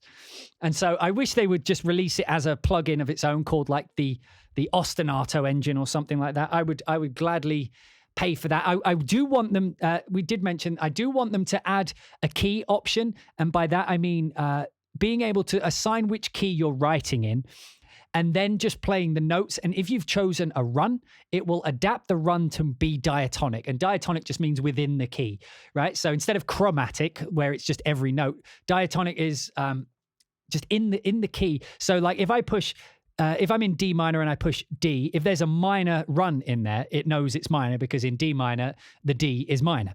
Whereas if I go to B flat, in D minor, the B flat is a major. So any of the minor runs, I want it so that it would automatically change those to the major, like it intelligently knows which key you're in. So it knows, I mean, all you would have to do is just say like if I choose D minor, if I hit D sharp, play nothing, because that's not in D minor, but, or keep it minor or whatever the last one was, if you want to have something there, but you have it so that, and then just with every key, it's just like, give it a binary, major, minor, 1 or 0. If it's a 1, everything's minor. If it's a 0, everything's major. Like that's all you would have to do scripting wise in order to filter them. I just don't know if they thought about it or if there's more to it than that, but I would love that as a feature because I feel like that would give us more flexibility, more control. And also, like, I do wish that they had more versions of the falls, like some really short ones, like did it. So you could be like like some of moving into like the 32 notes and stuff, like getting into the really, really out there rhythms. I would love to see, like, I would pay for a DLC pack of rhythms if they added like all of the sample content and extra things so that we had more options. Like I would buy into like the ecosystem of an ostinato engine that did this and allowed me to just drag the MIDI out, but also allowed me to audition it. What would be great is as they have the action strikes, if they do an action strikes, similar thing, allow us to audition the different rhythms with different drums. So you change what drum it is. So how we had our stave, it'd be cool if you could just change what drum was playing that rhythm. And then maybe program maybe have 5 staves instead of just 2, 5 different layers of rhythm. So I can program my entire drum track visually looking at musical rhythms rather than just MIDI notes, because I can read music. It's just MIDI is a lot quicker because it's on the computer. So I would like that as well. But as is, this library is already worth the money in abundance. Like you're such good value for money. And the reason is, and you know, it's even less so to do with the sounds. It's more to do with the technology and the amount of time you're going to save and the amount of flexibility and options it's going to provide you as a composer, which you just didn't have before. Being able to, like, if you're doing a John Powell or a John Williams, any of the Johns, if you're doing a John score, you're going to be doing a lot of runs and whimsical things. Like, they were tough to do. Like, if you listen to John Powell or John Williams, if you listen to their scores, the way they use ostinatos is in this manner with runs that are in between, you know, like a rhythmical line. You could have a 16th pattern and then all of a sudden there's a run or a fall or a fill or something, or it's got like a really specific thing, but it's not something you could do. A very specific rhythm, but not something you could do with samples, something you could only do live. Now you can compete in that arena much more so than you could before. It's, again, I don't think it's ever going to replace a live orchestra, but to me, in a mix, those runs, those rhythms, everything sounds cohesive, consistent, and it sounds good. It's got that smaller orchestra vibe. So if you're looking for like the Air Studios, I mean, it feels like it to me. It feels like a smaller set, like a smaller recorded. Like I said, it reminds me actually of the Budapest Orchestra, which I recorded for Jing. It's a smaller orchestra, which I think actually feels more modern, as we mentioned earlier. Like, all the big studios have been recorded in so many times now that it's just a generic sound. Like, the big and most prestigious studios now, we all have so many times in abundance that they're not really special because I already have it 20 times over, literally. Whereas like the Budapest or like the upcoming Tokyo, you know, like these things we don't have. So I like that they've gone for the smaller section. They've innovated so well with the actual programming and engine. Again, it's one of those things where you're like, I could have, like, of course, that's how you do it. But no one's done it because it's one of those things that's obvious once you know it, but impossible when you don't. So yeah, I would 100%, like, the past few weeks have been great for me because I've been able to say this, but without a shadow of a doubt, this is 100% a must buy. Like, if you write ostinatos at all, must buy. Even if you don't write for strings, a must buy. The engine itself is worth the money. I would pay this money for the engine because it saves me so much time, and it's, yeah, the prototyping engine. So if you're watching this on YouTube, this is where the video is going to end today. I hope you enjoyed this Avin a look. Hopefully I put across my reasoning for why I'm so excited about this library. It's difficult when I'm excited to explain my feelings because I feel it more than I can put it across occasionally. But I feel the demonstrations I did probably showed you enough to at least show you how I'm using it and how I'm going to continue using it. If I didn't show something today, I'm probably not going to use it much in my work. As I said, these videos are always about how I, as a professional composer, use these tools in my day-to-day work life. That is exactly how I use it. And as you heard, I was able to get parts for every single instrument just by using the engine. So must buy from me. But if you're watching this on YouTube, this is where it's going to end. So please do make sure to subscribe, hit the bell, and in the chat, you know, in the comments, do say hello to the Twitch, as they do politely say hello to you guys. But thank you for watching, and we will see you guys next time.